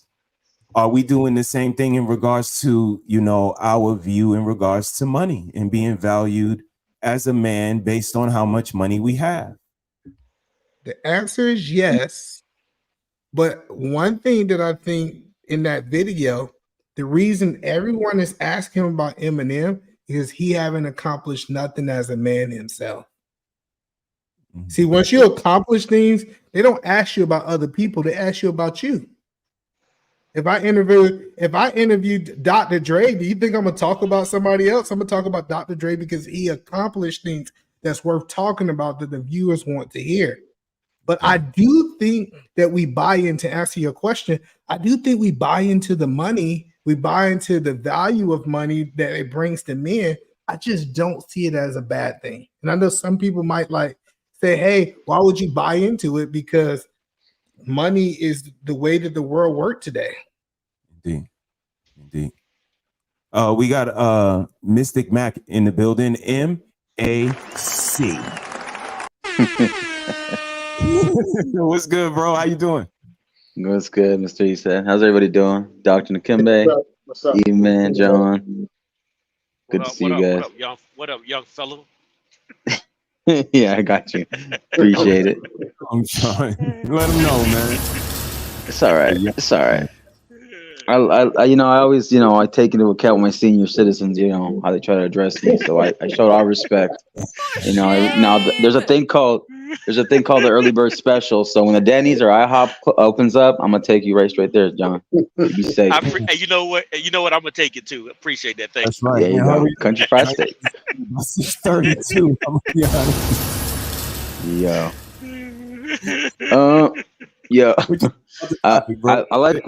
I like the topic. I like what you guys were saying because, some things I can relate to this. Another men I've probably been around young, whether I was younger. I'm not, not old, but I'm up there. I think I'm getting up there. I hit 29 like 3 weeks ago. So, you called it right. You are young, so you're my son's age. What am I talking about? Yes, indeed. Me too. 29. My son age. Yes, Kimosabi. I appreciate it. I love it. Sensei. There you go. You know, because I think when these kind of conversations happen, right? And I was looking at how people want to cut corners just to get where they want to get to. They want to get to that final destination. And I think it speaks of a generation difference, right? A generational gap. People here on this panel, older than me, put the time, work, and effort to earn these titles and earn their accomplishments and earn that house they got and the car they drive. And the people that look under them, that look more, you know, as you are that leader, as you are that captain of that ship, and you know, you're leading your family, you're leading the people that follow you, that rock with you. So it's a testament, right? Because every one of us has a book that we call life. So you go through the ringer on some of these things. You know, a smart man learns from his mistakes, a wise man learns from others. So, you know, I think there's a saying that I heard a while back in Mexico from a very infamous guy. Says, the book of life was not written by a wise man. It was written by a fool who made many mistakes. So I take that very seriously. I take that seriously because I have a grandfather from my mom's side is no longer here. He was a firefighter paramedic in Mexico, and he passed away because he drank a lot when he was younger. And as he got older, he got cirrhosis. He ended up passing away, which is basically liver cancer. Go through dialysis and stuff like that. But on his last day of life, the paramedics and the firefighters took him to the back of the vehicle and gave him like an ovation going around Mexicali, which is in Baja California, and just clapping for him because I guess he had a good reputation. He passed away when I was like 13 years old, going to be 13. And then my other grandfather from my dad's side, he had a stroke. He's still around, but he's just not as moving and kicking as much as he used to. And you know, so then my father, he was a grind guy. You know, I have a lot of respect for my father. So nobody is allowed to ever talk bad on him around me. And rightfully so, because he showed me what a man was supposed to do. He showed me what a man is supposed to do when it comes grinding it out. He said, hey, son, no one is going to respect a lazy man. No one is going to respect a man who doesn't go out there and try to conquer and believe whatever he wants to do. Women will attract that. Other men will respect that. But it's not about all the masses of people liking you. It's about them respecting you. And just the few that are around you, those are the ones that you should just be around with. And like the few men that are right there, you take it and you take it into consideration, and you run with it. See what works for you. But you know, I have a lot of respect for him. You know, he's out there in Mexico right now. He's with a new family, new wife, new sibling I had never met. But you know, my mother's over here, and I have a lot of relevant respect for my mother. But I said it before, and I said on these panels, my mother was not the best wife for my father, but she was a good mother to us. It's just that, you know, you gotta have a balance, man. And I think if it wasn't for that, I think my father would be done even more accomplishments. And sometimes some of these people you let in your circle, they kind of give you these kind of setbacks. So I believe that one of the things my father always said was, hey, one of the greatest creations I've ever made was you. So when I hear those kind of things, I see people who maybe don't have that, and I have to take in consideration maybe many have never even heard that. So this is a testament to, you know, lend a hand out. I've done volunteer work at a homeless shelter. I've done work at a Boys and Girls Club. I've tried to talk with, you know, the youngsters that, you know, maybe are leading astray, that don't have a foundation at home. So yeah, it's crazy how some things have happened now, and a lot of the parents, not saying y'all, but other parents I've seen that give their kids too much damn power. God damn. It starts from home. Parents, stop that. Facts. They're your kids are your children. Shout out to my lioness. Take heed to the message. She hit me with a cash app. I appreciate you, sis. And here you go. Look here, babe, bro. I'm a little light right now. Could you Let me hold some change. Brothers and sisters, give me your grit money, give me your weave money, give me your perm money, your Jordan money, your L.I.A money, your 40-ounce money. We need the money, brothers and sisters. How about you hit the Cash App? Appreciate you. Take heed. So let's go ahead and get back to our discussion. Why do you don't like him? Because he's white? Is that it? What do you mean? Nah, like what? I want to see proof that bullying works. A story in 2 parts. Part 1, this Twitter user, Justin, he talks about how he requested Texas Hold'em at his local radio station. And they replied, "Hi, we do not play Beyonce on KYKC as we are a country music station." Part 2, lots of calls coming in for Beyonce's Texas Hold'em. It's coming up in minutes. Some of y'all wasn't listening when Miss Dolly Carter dropped Black Parade, and she said, "Hear them swarming, right? Bees is known to bite." Beehive lit y'all phone and inboxes up, as they should have, because y'all want to be racist. Y'all fucked around and y'all finding out. And all I want to say is don't forget 16 carriages too. Because Miss Shania knows she gonna put the cunt in country and she's coming for her things. Stream 16 carriages and stream Texas Hold'em.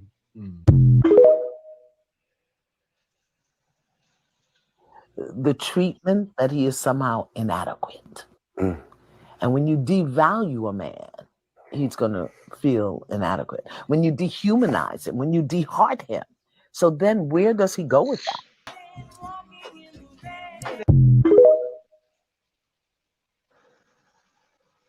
Are you gonna pay for these groceries a week? I don't have enough money. I don't have enough. Put it back. I have to feed my 1-year-old, and you telling me so you can date me, but you can't pay for this stuff. That's what you telling me? Is that what you telling me? See, that's how these guys do, baby. They take you out on dates and don't want to pay for your stuff. And then he know I got a 1-year-old baby. You don't even want to buy my baby clothes. That's how guys do nowadays. They just date you. $472. Okay, are you gonna be paying today? How are you paying? Yeah, guys, this how it is. Guys be wearing the hottest shoes. Thank you. $200 and $300 worth of shoes and don't even want to pay for the stuff I had to pay for, yeah, because I've been dating this guy for about maybe 2 to 3 days. And baby, this how they do.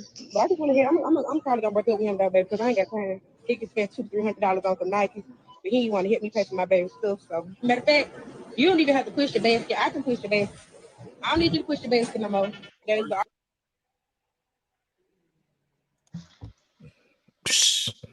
I don't know why he was pushing the basket either.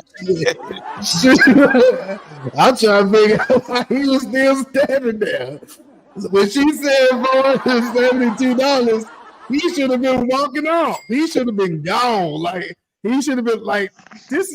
The crazy part about it is, I know she's such a bad person, and I know that we can put it on there. But what in the mind, and maybe that's trauma, make a man deal with that? Like, I couldn't even imagine a woman talking to me like that. 2-3 days? I'm going to pay for your baby clothes? Oh, you can imagine it. I couldn't. Like, see, that's why social media was so unrealistic. Like, if I back in Georgia and Atlanta, and I seen a woman acting like that, she would have got slapped in Walmart. And everybody would have turned their head, act like nothing would have happened. I know y'all might call Georgia chaotic, but we don't see women just talking crazy to men like this. Maybe at social media, but we didn't see that growing up. So I think that's crazy that she even thought she could talk to him like that. Damn. I don't think it's crazy. I don't think it's crazy. I think that was a skit, right? But I think that skit was actually art copy in life.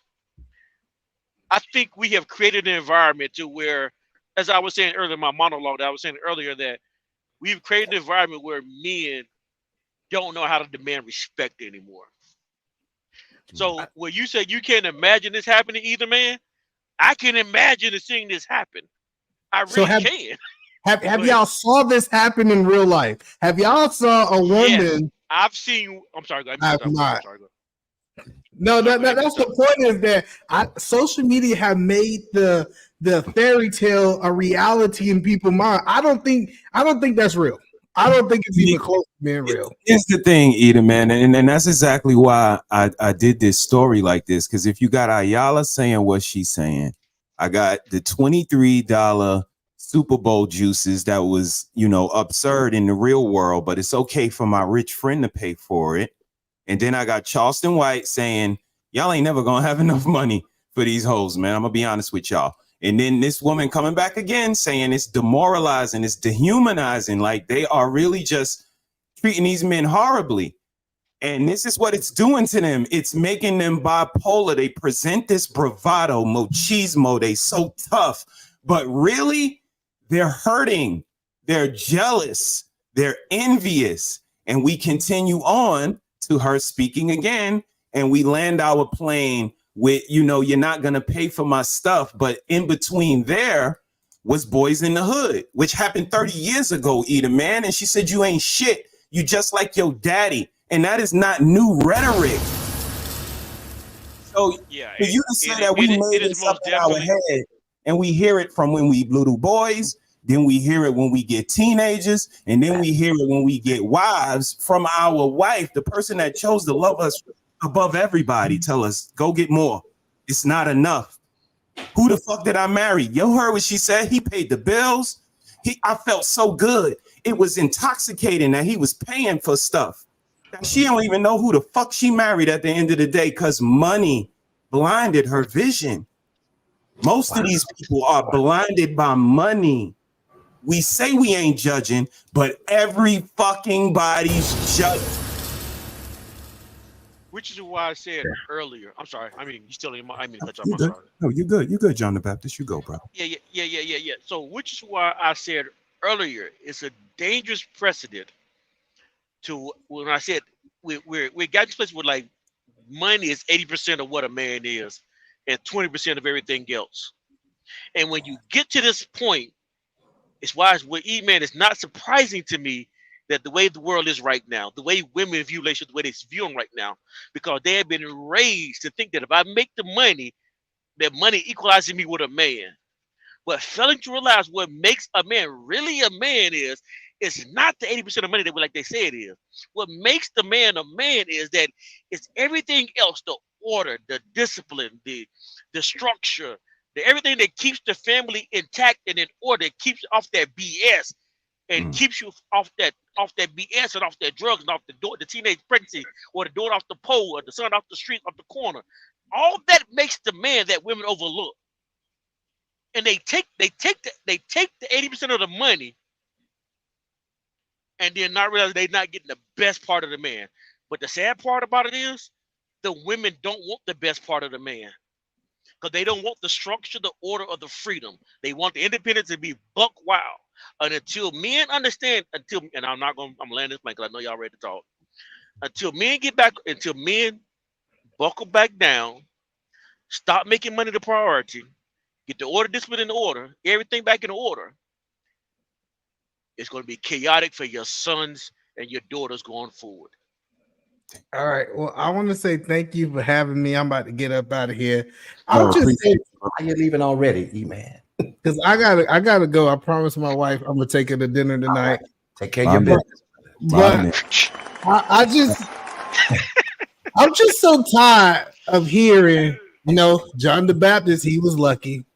Mr.HeSaiD was lucky. Mr. Brian was lucky. All of us just happen to be lucky to find a woman that we're not dealing with these problems. And I feel maybe it's some trauma from their childhood, but I just can't believe a man with his right mind would deal with problems like this in 2024, right? I see it all the time. Well, he's not in his right mind. That's the whole point. I'm pretty sure that he got the same amount of issues that she got. So they might be more of a fit than we think. He might be just as crazy as us if he's dealing with that crazy. I just don't see, and it might just be in my world. And I have accepted long time ago that I might live in a make-believe world because I created my own world. But I just don't see this stuff. I don't see it until I log in. And then when I log in, they say that the whole world is like this, and us are the 1%. And it's crazy how I always get around the 1%, even on the internet. God damn. You're right, Brother man. You are Vaughn delusional. Bryant is in the house. How you doing, Brother Vaughn? What's going on, gentlemen? Man, always a pleasure to be up here with the SEDS. And my God, finally on the stage with the doctor. That's good. I may have a few questions for you, my brother. Let's go. Mark, John the Baptist, man. Yes, sir. Wow. What I can definitely say, what's up, man? What I could definitely say is this. You know, thank God that my wife is a quiet woman, because we would not have had the longevity that we have had if she had nagged and picked and done all of these different things. You know, of these examples that we see, you know, oh, you ain't nothing and you ain't never going to be nothing. You know, I think that we are undervalued as men. You know, a lot of women look at us as a meal ticket. You see what I'm saying? You know, providing is one thing, but when you're looked at as a meal ticket, you know, there's much more to me than that. You know, what else do you see about my character other than my bank account? You know, so that's insulting in a way. You know what I'm saying? But wow, you know, hey, gentlemen, interesting conversation. I'm just here for it. And I'm here for the free food, like I always say. Nice. Okay. So let's bring back our conversation and keep going. And they're just cast off like socks in the corner. Right. One of the greatest kryptonites for a man in general, black men specifically, is the feeling, the belief, the treatment that he is somehow inadequate. And when you devalue a man, he's going to feel inadequate. When you dehumanize him, when you deheart him, so then where does he go with that? Right. He's inadequate, and he doesn't serve a purpose because he can't do what you need him to do to make you feel better about yourself. What's the purpose? What's the point? What's the point? And that Right here, I'm going to stop and say this is when a lot of them go to jail. I'm gonna be honest with y'all, because I was watching an amazing episode of Let's Talk the Better Black Life. And you guys were chopping it up. OG Patrice had a question for you guys about the unaliving of black women by black men. And it's a lot because of what she just mentioned. Demoralizing, dehumanizing. And I'm listening to the conversation. I was very captivated. I was really close to clicking the button and coming up, but I had a lot of family stuff going on and I didn't want to intrude on the great conversation. But I don't think there's a reason for anybody to ever be unalived. But I do understand being pushed to a point. And I understand a cliche. It's called the straw that broke the camel's back. But here's the secret. The million other straws underneath it. So when you sleep with my best friend and call me on FaceTime and show me and don't let me see the baby, and these things kind of push me to the edge. And I'm gonna land my plane by saying this. I hear a lot of people describing us as heartless, as demoness, as evil, as angry, as emotionally imbalanced, mentally imbalanced. Why would you provoke these type of people? Why would you demoralize, dehumanize these type of people? Why would you antagonize? Would you physically abuse? Would you manipulate? Why would you do that to these unstable people and think that there are no results for it? That's a good question. You know, I would definitely say that everybody has their limits as to how far they can be pushed. You know, a lot of us, and this is coming from my opinion, I've noticed that a lot of us in these spaces have not mastered our temperament. You know, it's like we really don't have rule over our spirit. And so the least little thing, sets us off. You see what I'm saying? And it could be something that's so minuscule to others to where they're trying to figure out, well, wow, okay, I understand so-and-so said that, but what warranted that type of response? You see what I'm saying? So sometimes I think that we get to a place where we are out of control And a lot of us, many times, we have these buttons that, hey, we haven't dealt with, you know, and you all know about these buttons. You know, there's certain buttons that you can even push that I have that I'm still trying to master and overcome. You see what I'm saying?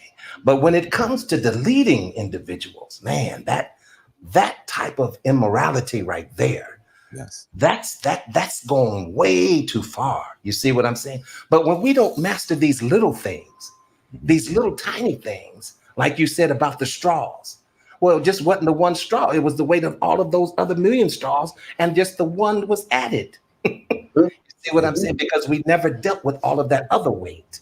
Yes. You see? And that's how individuals end up snapping, you know?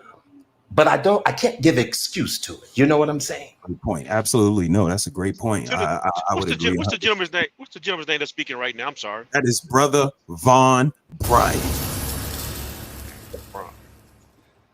Yes, sir. Okay.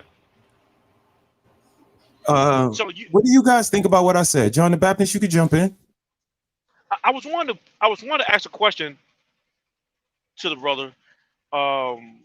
You said you spoke about it being immorality, and I want you to clarify by it being morality. And I think you're speaking that towards dealing with the if it went towards murder, if it went to unliving someone, if it went towards unliving someone.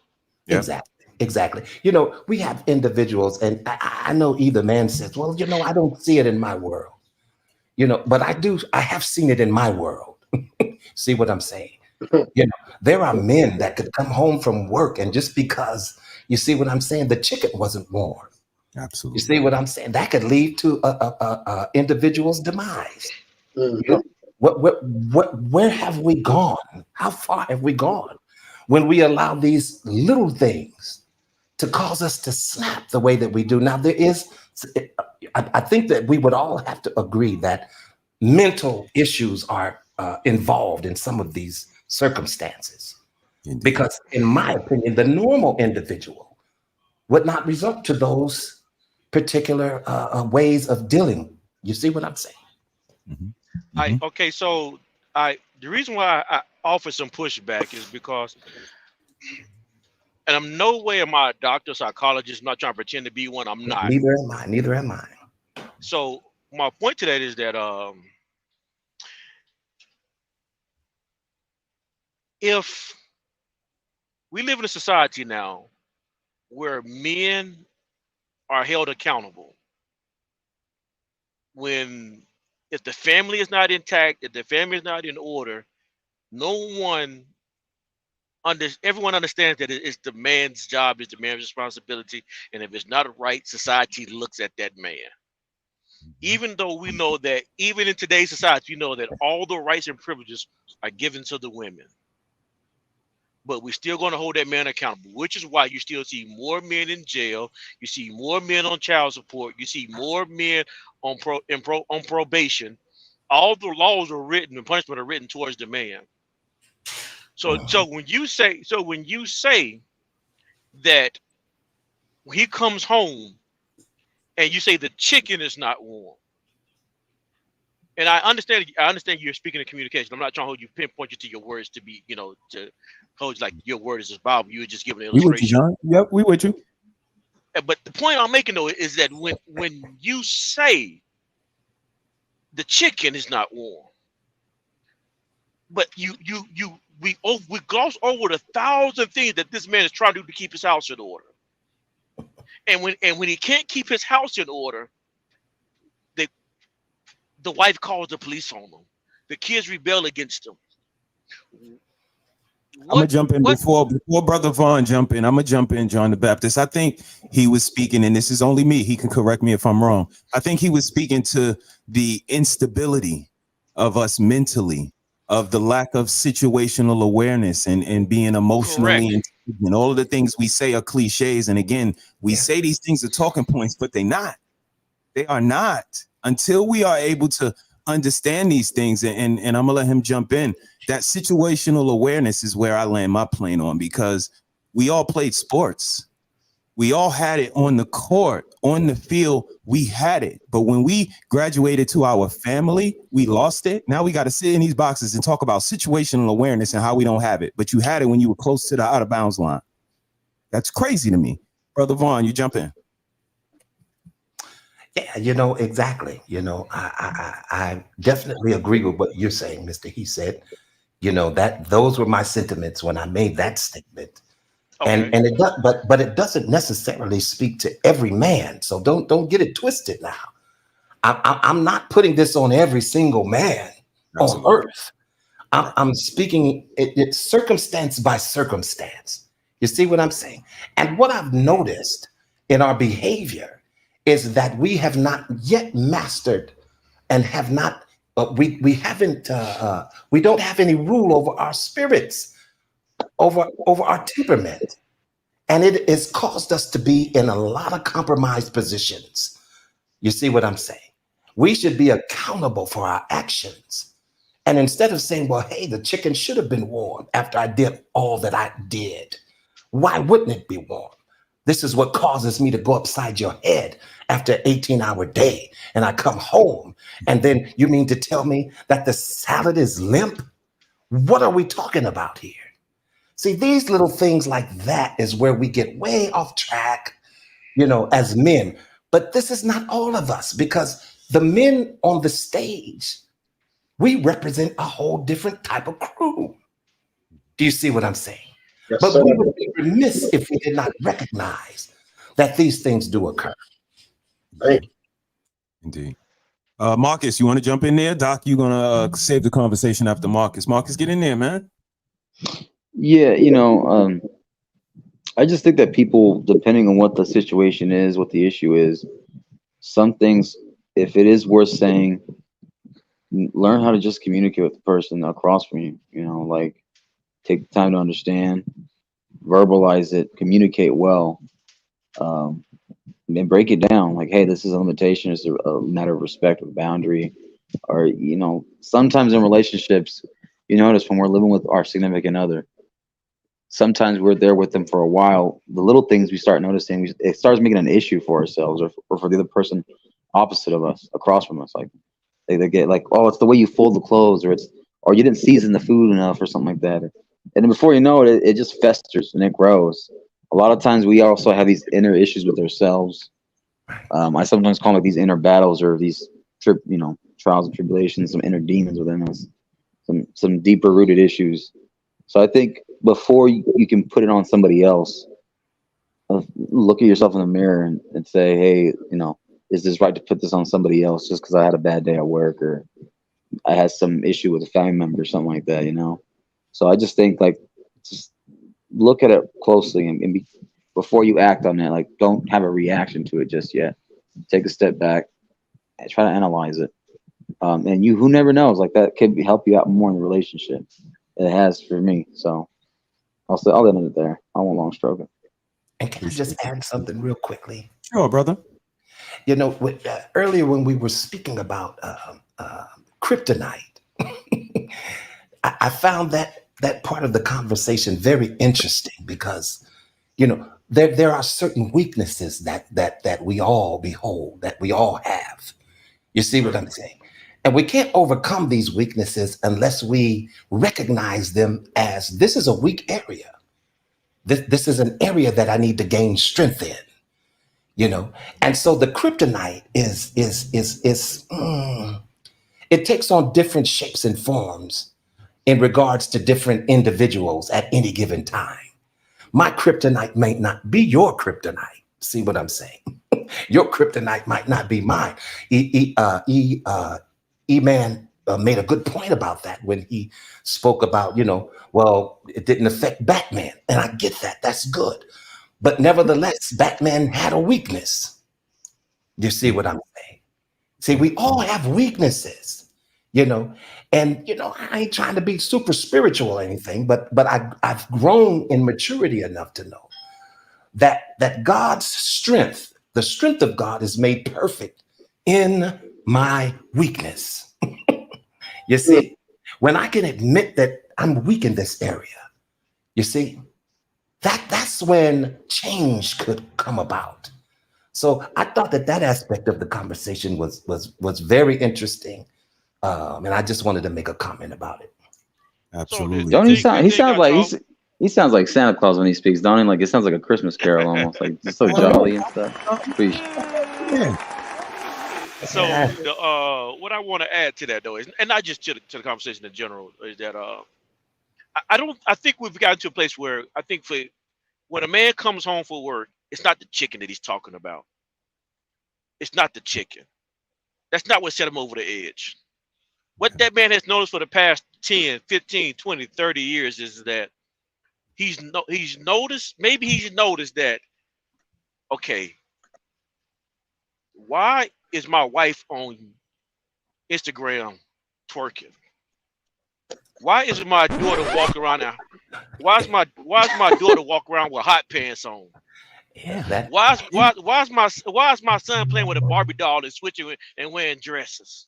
Oh, I go to work out every day and I leave instructions in order for the house. But every time I come back home, I see something and I'm noticing something and I make a correction. It's not being carried out. And so now when I come home and I fuss about the chicken, now we talking about he hit her because the chicken was no. You're a victim. There we go, CSI. And I'm Here not we even. go, CSI. Okay, go ahead. Am I missing something there? No, you good, John the Baptist. We feel for you, man. Blink twice if you need us, man. Damn.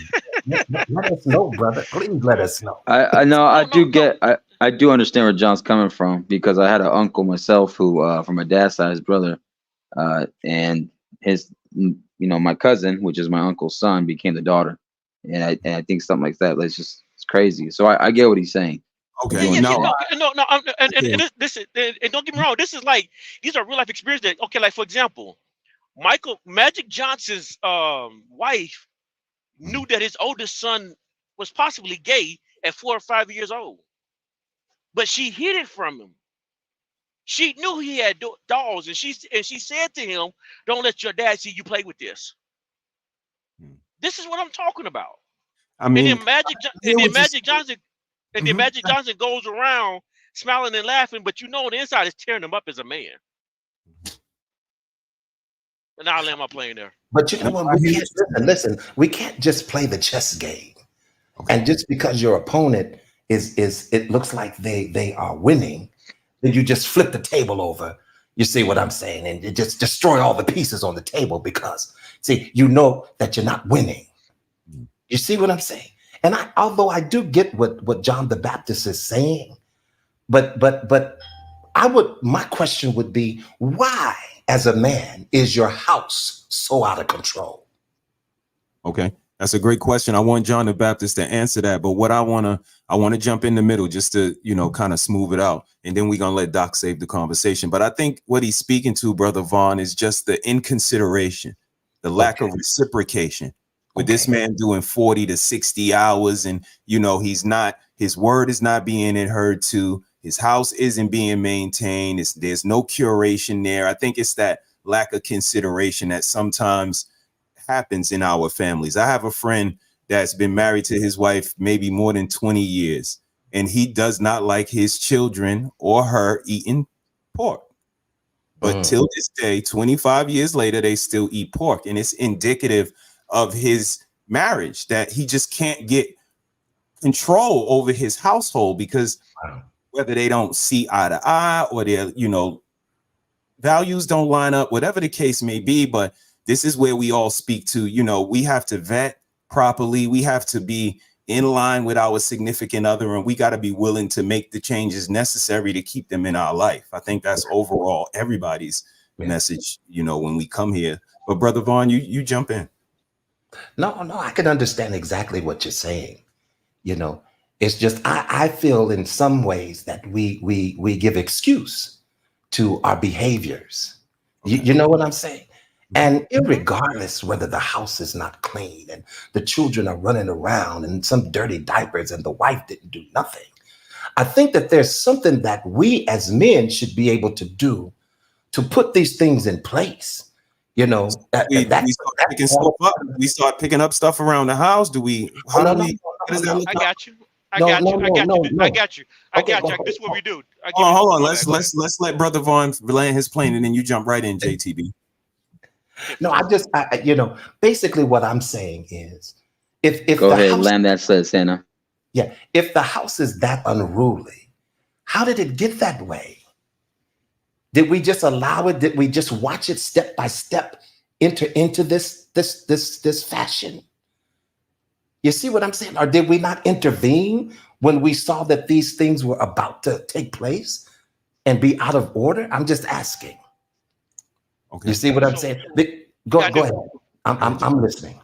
I answer the question this way. It's the same way. It didn't just get that way. In the example I gave it to you, the man's giving instructions. He expects instructions to be carried out, but they're not being carried out. The wife or the other partner in the family has their own will, and it plays out like this. When Jesus went to the temple, for centuries they had been misusing the temple, and then he saw they misusing the temple. They defiled it. They defiled it. They're selling animals that should not be sold. He comes in and he sees what's happening. He destroys it. He turns over the tables. Show his displeasure. He didn't overlook the house. He kept teaching. He kept teaching and teaching, but they wasn't getting it. Until centuries later, he turned it over. It comes a point when you as a man, you teach, and you teach, but you see the rebellion, and the rebellion have to be dealt with. Okay, now, And so, and when you did, okay, go ahead. Let me run with that for a second. Okay, turning over the table or pushing the chair away or hitting the wall and making a big hole in it. Okay, I get that. But the point is, and that's still a display of being out of control. But when it comes to physical, hold on now, brother, let me finish. When it comes to physical, and no problem. When it comes to physical abuse, brother, I'm sorry. I'm just not going to, I'm not going to agree with that concept. Because in my opinion, there's no reason for any type of physical abuse unless you are defending yourself physically. Okay. Let me jump in real quick. So Brother Vaughn, like you said, how did the house get that way? I'm gonna say, day one, I was on my way out the door. I said, yo, make sure, you guys clean up and do everything you need to do for the day. It didn't get done on day one. What day do I jump in there and start to course correct? And again, what does that look like? Do I start picking up stuff around the house? Do I sit everybody down with a family meeting? What does that look like and on what day? I think day one, it should be addressed. Day one. Okay. It should be addressed. And if this is an issue that's continued, that's being addressed, then I need to question why I'm with this individual, because this is not how I want to run my home. You see what I'm saying? Is there a way that you can be in some ways compliant? You see, I'm gracefully doing everything that I can do. But at the same time, I'm not going to allow you to destroy a house that I'm building. No, I'm not going to do that. Either we're going to be separate or we're going to be together. Got to put down, you got to lay the law down. So my question to you then, Brother Vaughn, would be this. Now, wait. I don't have all the answers, gentlemen. Now, I'm just, I'm speaking from my opinion now. Go ahead. So, and no, you start. I'm only listening to the way you're talking, and so I know you have men with wisdom and understanding. So I'm only asking questions for understanding at this point. If you can't answer, then I understand you can't answer. If you can, you can. If you notice, as we said mentioned earlier, if you know things are not getting done, he asked you at what point, and you said, and when I responded, you said that you would never go for physical abuse. Okay. Exactly. Okay. So now, at what point Can you discipline your kids if the kids are out of order? Is it okay to physically discipline your kids? I would say yes. Corporal it is. punishment. No, I believe in disciplining children because they're children. That's an aspect of life that we should not run or negate. You know, if you love your children, then you're going to discipline them. But a grown woman is not a child. Do you see what I'm saying? We have to deal with her differently. And I didn't ask you about the woman. I just asked about the child though, just the child. Okay, but let me ask though, gentlemen. I just want to make sure we're staying on course with how is this part related to men and respect? Because I think you're saying this actually is about men and respect because John's point is basically the man's word is not being taken serious, not respected in the house. Correct. Right. And so it's okay. And so now, so we can't. How do we deal with that? That's what we're dealing with. How do we deal with it? Correct. So then the second part would be okay. So if I, as a man, get out of order, can we call the police to come and put me in order? So if the police need to put me in order, they will come and beat me and put me in handcuffs, right? Exactly.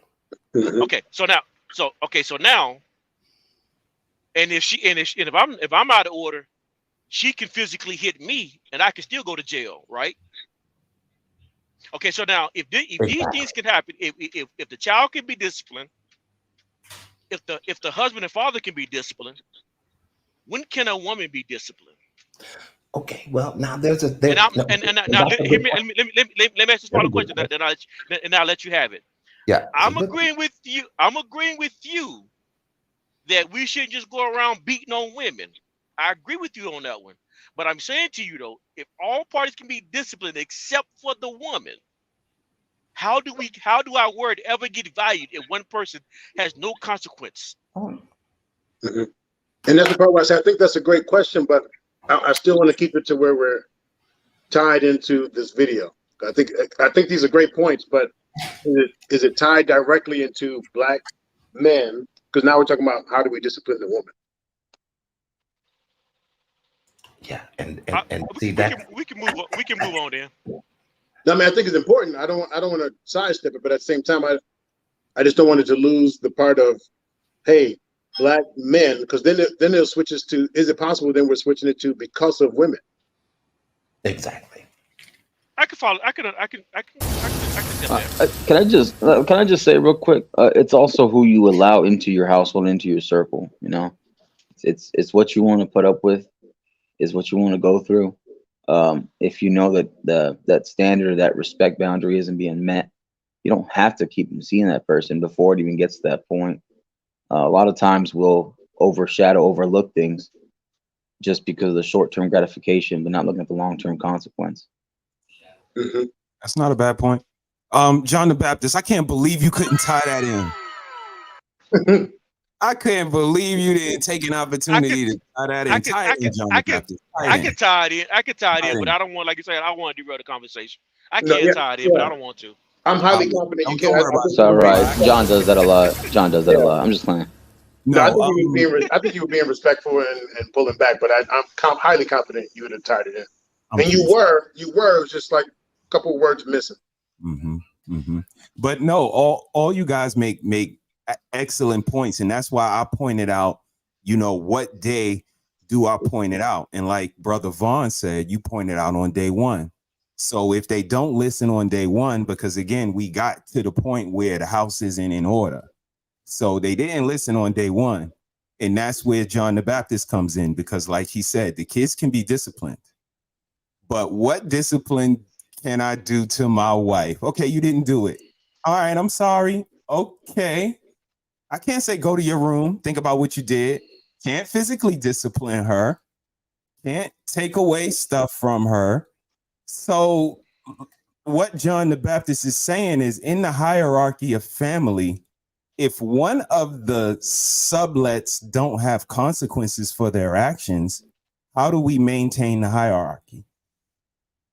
There is no hierarchy. And I question, how how can you maintain family if you don't have your own head in order? You know, we're talking about standards. Shout out to DaSaidS. But this video, she's saying black men suffer from X, Y, and Z, and this is an illness that she's talking about. So regardless if you are at family stage or independent stage, you go in, you're bringing this into your marriage if it's not taken care of or addressed. So I question, you know, what you're strong at, you're strong at. Either man is strong at. I think pretty much what Brother Vaughn was saying, or excuse me, John the Baptist is saying, if you're strong at money, you're strong at money. Absolutely dominate what you are strong at. Black men, dominate what you are strong at. But have you first even mastered your thoughts? And this is the challenge I have, because I think the men, and this is go back to what we're talking about on this panel, the men on the panel have reached a certain level where we could speak to. I think about the audience that we're speaking to. I'm speaking to the men who have, and I'm going through my theatrics. I'm talking about the men who won't let their woman see when there are problems, because their duty is to protect, is to secure, it is to take the abuse. So my woman sees this side of me. She does not see when I'm in that office needing to make sure I don't let her see me weak. She doesn't know about the side when I'm standing in the subway and I'm just kind of looking off, but I better correct my gaze so no one accuses me of being some pervert. She doesn't understand. She won't see the abuse that I have to take. She won't see I'm going to protect her day in and day out. And if I don't eventually take care of this side, I am going to break. And because we hurt the ones we love, then most likely I'm going to take it out on my woman, the very person I was trying to protect in the first place. That's the buildup to me feeling like I am not respected. I am not good enough, because no matter how much I try, I'm going to call the police first. And what did we just have recently? A major star lose all of his contracts, even though he called the police. He got a big misdemeanor case on the news. And boom. When am I ever going to do it right? When is it ever going to be enough? So I'll land with this.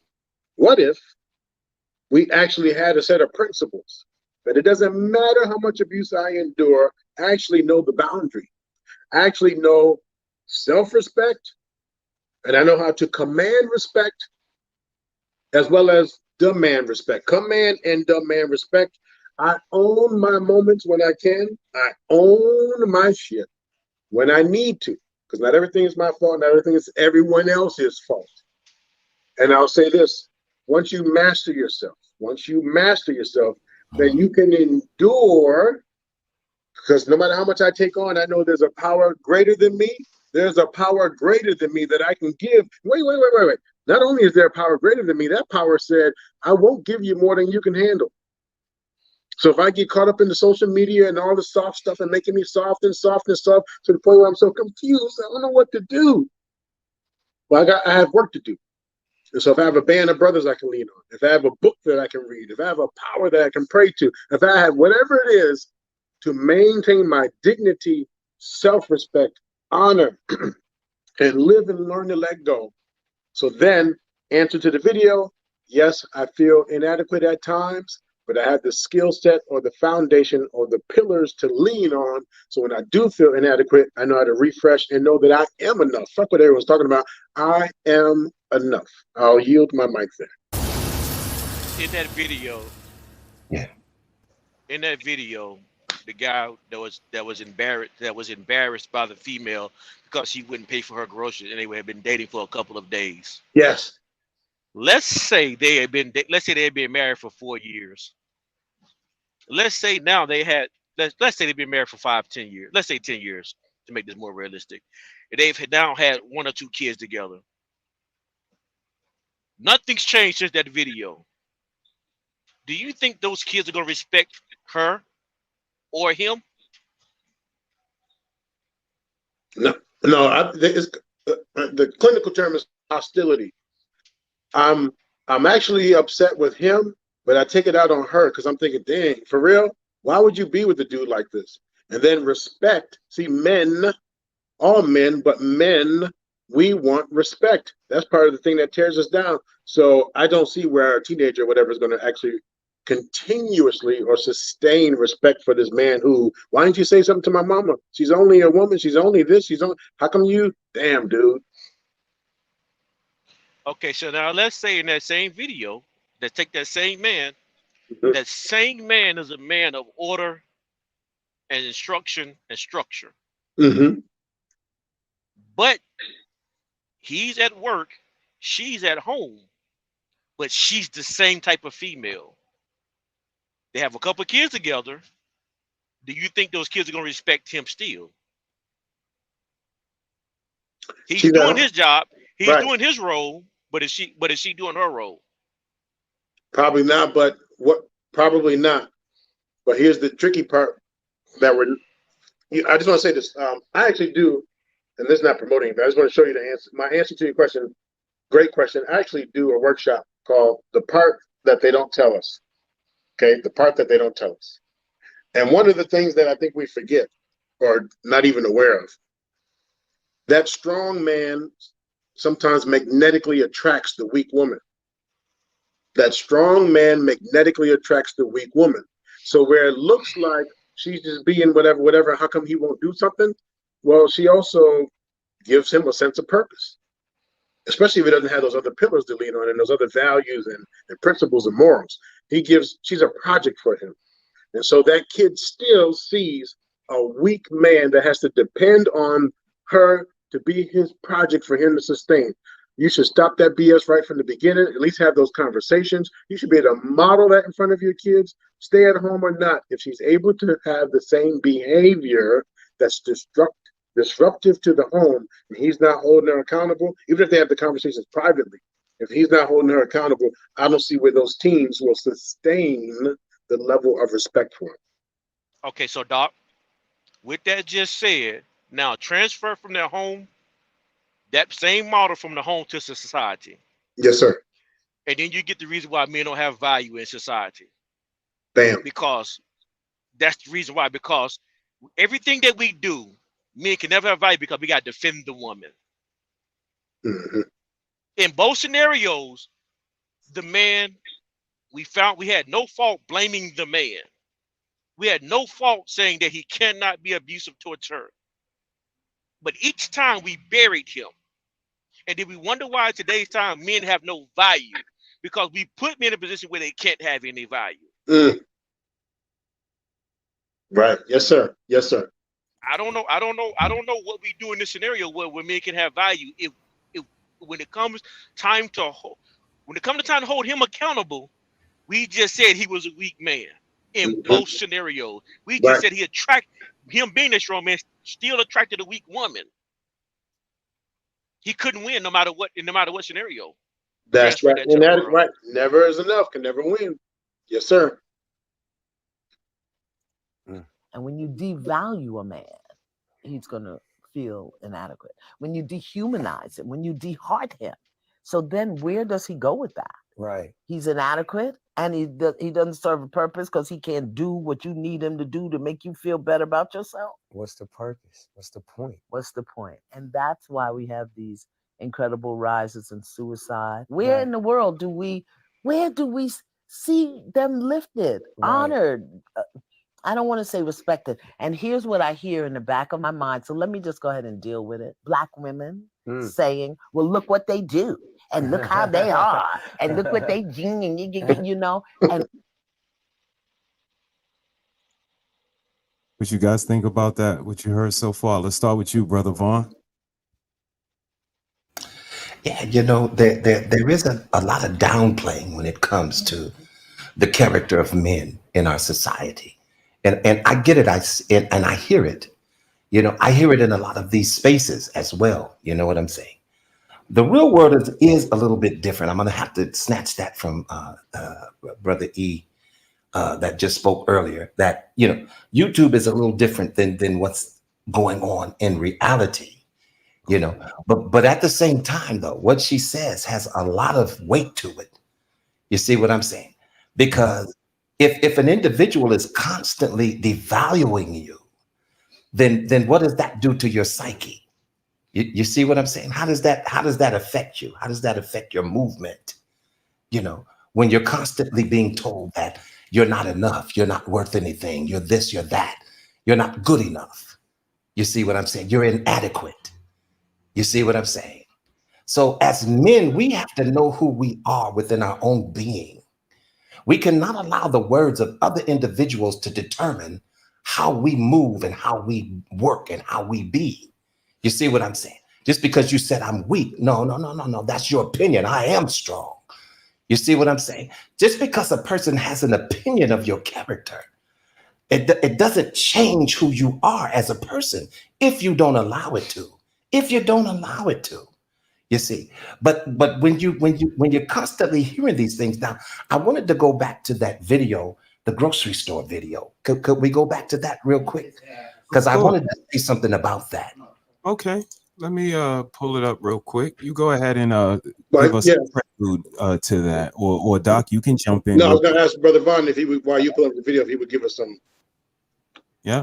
Vaughn wants us to go back to the trauma again. Vaughn, you want to do that to us, Vaughn? Lord, have mercy. I don't want to add any power. Bless you, Vaughn. Bless you. But I do want to point something out. I want to make a point about it. So if we could revisit that video just for absolutely. I'm putting up. Doc, you go ahead and give us a prelude while I set this. What we were saying. And so one of the challenges, you know, like even in these spaces, we can name, people are able to name what's going on, but do we actually have places where we can go for each other, with each other? When one of us strong men are down, what do we do? Where do we go? And this kind of is just a side note to what you were saying, Brother Vaughn. I don't want you to lose your point, but that's just one thing I want to bring up. Like, wow, yeah, we know it, we see it, we observe it, we do our part. But where do we go when we need support? So just something to think about, because I'm telling you, there's no one that can make you feel anything. You can tell me, you call me all kind of bitchs all day long, and I might laugh with you, like, damn, you really got my number. Yeah. I'll land there, but and I believe that self-esteem is a big issue as well. Yes. Do you see what I'm saying? When it comes to how we view even our own selves. See what I'm saying? Now, you can't have a low self-esteem and then constantly hear that you're not nothing, you're never going to be nothing, and you're not going to amount to anything. A death wish, right? That's a death wish. You see what I'm saying? But when you have self-esteem, you see, and you stand 10 toes down, as they say, flat-footed. Standing on business, the kids say. Standing on business, exactly. Right. When we allow our character to be built up to that place, right? Then see, now words are just mere words now. But Brother Vaughn, what if? And I sometimes I call the salons and I ask them, what if you only have 9 toes? Do you like get a discount for a pedicure, manicure, something? I think you should. Honestly, I think you should. I got one deeper. I got one deeper than that for you, Doc. Yeah. What do you do when you're Jesus and you got to go to the garden? Hey, you be Jesus. You be Jesus. If Jesus couldn't stand 10 toes down, yeah, he had to fall down. He had to fall down. Right. Then you be Jesus. Say that again. You be Jesus then. Because what he did do is when he fell down, he got up. Yeah, I'm not. There's no. Well, the thing is, you're correct, but you got to go down. Exactly. We have to make. If we're going to create a world, we're going to create a world. Go down. You're right. And if we're going to create a world where, okay, so Jesus had all authority and all power, and he still could make, and he still would not make us obey him. It was a choice. It was a choice. It was a free will. Right. And even in him human form with God power accessible to him, still understood that he was human. And because of his human ability, his human likeness had to go down. he went down to pray. Let's be real about it. He went down to pray, but he also went down. He also went down in discouragement. He also went down with battle and affliction and things that was about to happen. He went down for what was coming and what was happening and what was coming. Yeah, because you know what? So we have to remember, and I said, and I'll let you have it. We have to remember, we are mere men. We are not Jesus. Exactly. We're gonna go down, but then how do we have to come back up, and even when we come back up, we still have to lead these women who we cannot touch. Right. Let me play this video for Brother Vaughn. Brother Vaughn, you ready? Yes, sir.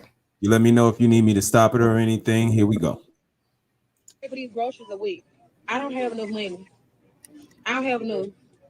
Put it back.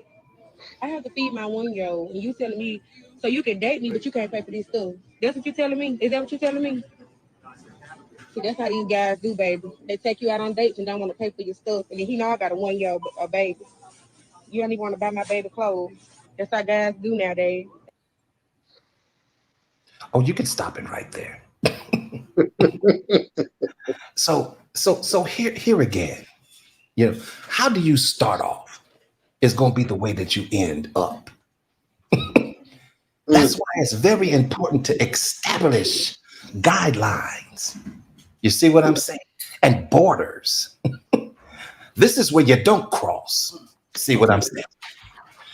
Yeah, exactly. But what if you don't? Oh, yes, but see, that's that knowledge. And right now we're living in a sensitive world that if I talk back to her, I'm the bad guy. If I'm so desperate thinking I better not be, I might lose this opportunity, you know? She could just barely get up on her elbows to eat, but she still chose me. And I don't want to lose her. And I don't want to lose. So caught up in the moistness that I don't believe I can make a decision on my own and manage the consequences. Man, oh man. See, we're caught up in the moistness. Now you said that perfectly. God damn. Say that again, Vaughn. We're caught up in the what? He said we're caught up in the moistness. See what I'm saying? Listen, when you've been swallowed. Jesus Christ. Swallowed up. Have you ever been swallowed up? Have you gone through a time of swallowing where everything was overwhelming and you? Oh man, let me I think I need a shower. Let me pull it in real quick. That was hilarious. I think this when the young folks will say pause and I'm out. Exactly. But listen, let me just make this point so I can Vaughn after dark. Vaughn after dark. Let me just make this point so I can land my plane real quick here. You know, what you allow is what will take place. Yes, sir. Yes, sir. And some things just need to be nipped in the bud. You see, we don't even allow that to surface. Right. You see what I'm saying? And you wonder why when you get home, she's nagging and she's this and that. Well, that was a part of her character when you met her. Come on. You mean to tell me those red flags were not there? You see what I'm saying? So Brother Vaughn, I say address it early on. And if there's no compliance, then you should move on. Now, if you're in a relationship and there's just totally no compliance, me personally, I would question why I'm in that relationship. All right, so one question to you, Brother Vaughn. Does 2 or 3 days count? Does 2 or 3 days count as a relationship when you're just dating? Yes. Oh, I believe, answer that later, but yes. I believe the first day of meeting an individual is the beginning of the process. You see what I'm saying? But Brother Vaughn, even when guys, as the acronym say, they go in their own way, they still get ridiculed. They still get talked about. Ridiculed and mocked. But listen, you're going to be talked about. You're going to be talked about. Whether you're doing perfectly good and right, people are going to talk about you. Right. The point is, continue to do the right thing. Right. And as long as you are found in right standings. Right. But let me throw this piece in there, Pete. Let me throw this piece in there. This is another part that I think we overlook.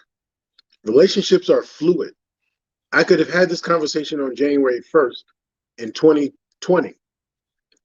We have hit some milestones in 2024 that as a couple we've not hit before. So what was true in 2020, 21, 22, 23, this is my first time dealing with my father passing away. And I've never been this fragile before. My woman is almost in culture shock because she has not seen this. This is our first time where we had a child and the mom almost passed away on the delivery table. There are certain things we have not experienced before. So sometimes these agreements, or whatever you want to call it, they have to be either repeated or reestablished. I just wanted to add that piece that, yes, you can say it, but before you leave the relationship, there might just be because you have to reset something because relationships are fluid. Yeah. Yeah. Better about yourself. What's the purpose? What's the point? What's the point? And that's why we have these incredible rises in suicide. Where in the world do we see them lifted, honored?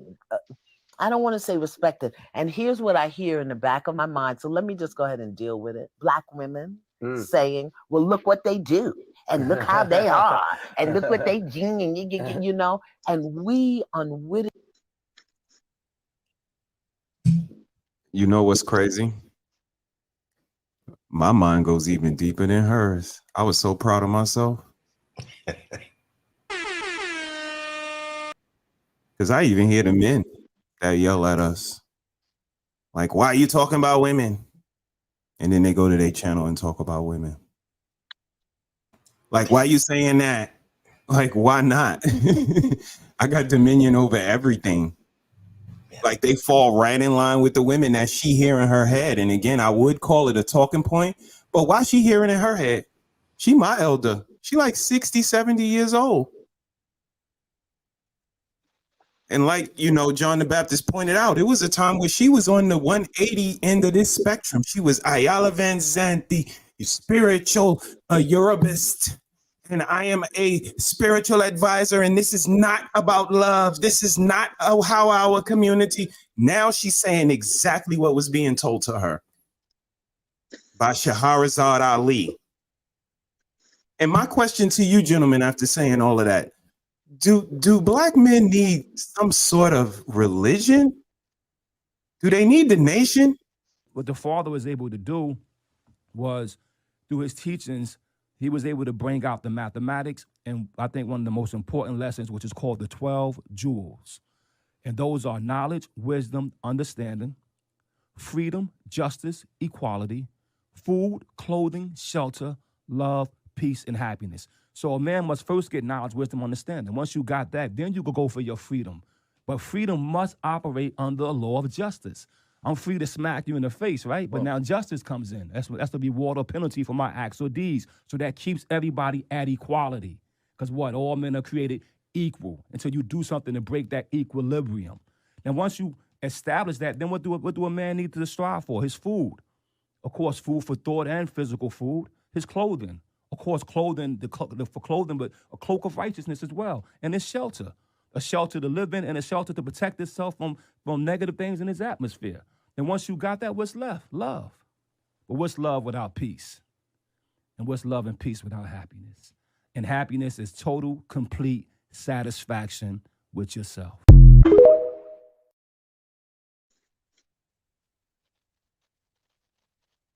Is it because they don't have that?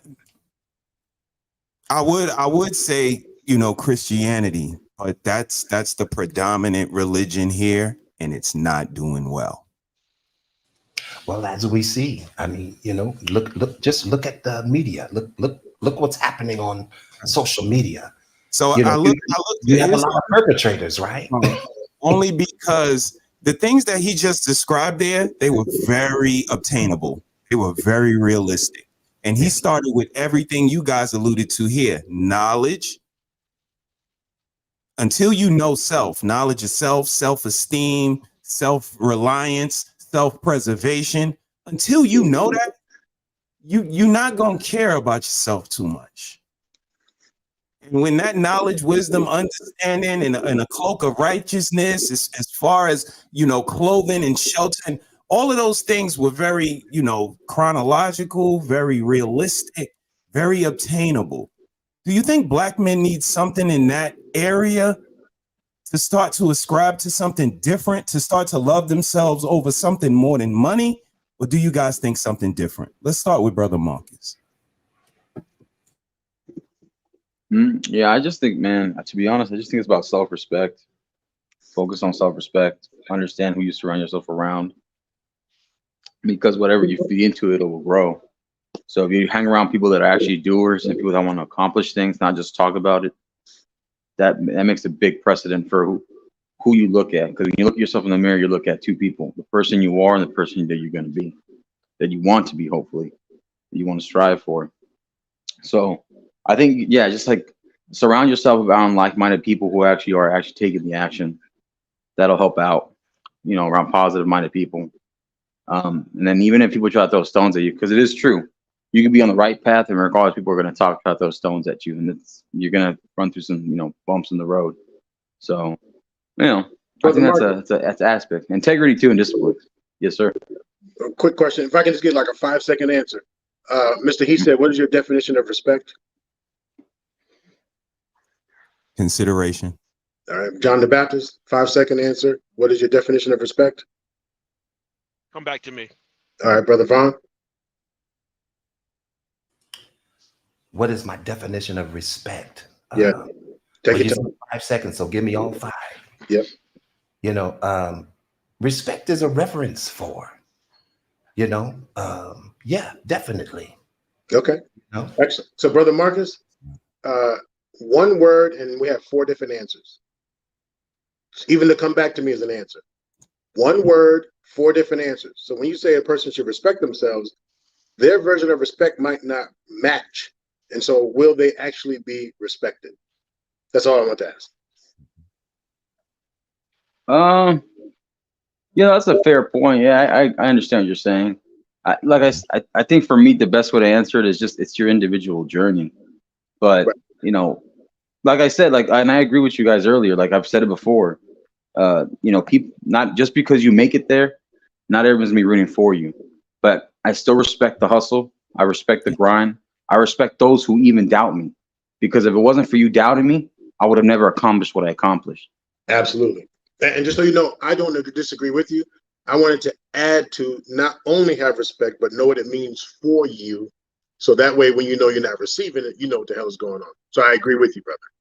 Can I add this too? If you don't have haters or doubters, you're not doing something right. God damn. Love it. Shit. Love it. Brother Vaughn, it's on you, Brother Vaughn. Do you think black men need something higher to ascribe to kind of, view themselves as something more than money? Absolutely. Absolutely, I do. I believe that, that we should seek the thing that is higher than us, and I see that thing as being God. I believe that the beginning of wisdom is the fear of God. I also believe that wisdom is the principal thing, but with all you're getting, get an understanding. You see what I'm saying? And that's where we're lacking is the understanding of it all. Some things we get, some things we don't get, some things we may get later. You know what I'm saying? But yeah, I would definitely listen. In order for the man to be head of the woman and the woman to be head of the children, then I believe that there has to be an aspect that is the head of man. Who is the head of man? Who is man following? See what I'm saying? Because if he has absolutely no good leadership himself, how could he lead others? The blind can't lead the blind, because now guess what? You both fall into a ditch. Come on. Brother Vaughn. How many times have we had absolutely wonderful leaders and someone still had their own perception, own concept, and decided to go their own way and even took others with them? Y'all hear this so-and-so? I mean, he might be right, but come on, he's going to lead us to X, Y, and Z.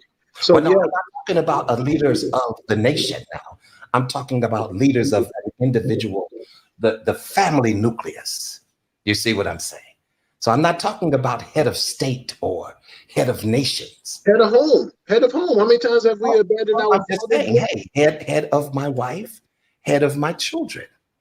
That's And what how many times have they abandoned the man of the house of the father because they figured they knew better? No. And listen, I'm not refuting that. That's not a true statement that you're making.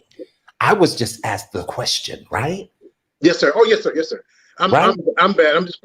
So yeah. So that Yes, was yes, my answer. I do believe that you should have someone higher than you. Yes, that sir. a man needs someone higher than him to follow. That was my point. Yes, sir. And let me say, because I want to apologize to both of you and Marcus for your answer, and then I jumped on the tail of it, so my apologies. That's okay. I was already wanting to do it shoot all the time, bro. Yeah, I wanted to shoot holes. I wanted to make Swiss cheese of this. But I'm glad you could. Yeah, these 12 true. You're fine, Doctor. I didn't take anything negative or bad about what you said. It's just it's important to have these conversations because a lot of other guys, especially whether you're young or older, but they're not used to having certain conversations and this sort of enlightenment. And I'm not saying that what we're saying is the gospel or holy grail, but this is true because not most rooms with a bunch of men, young or older, are having these genuine breaking it down conversations.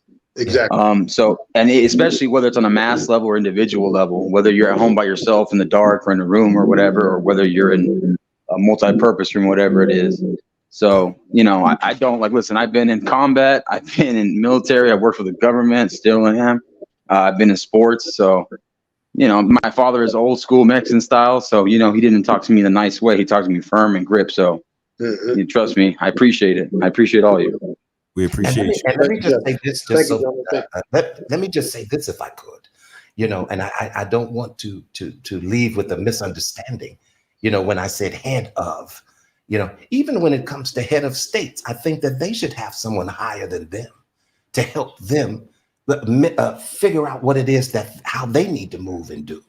You see what I'm saying? But now you do, like Doc said, we are placed in positions of leadership, and we abuse that power, and we don't even know how to operate in that place.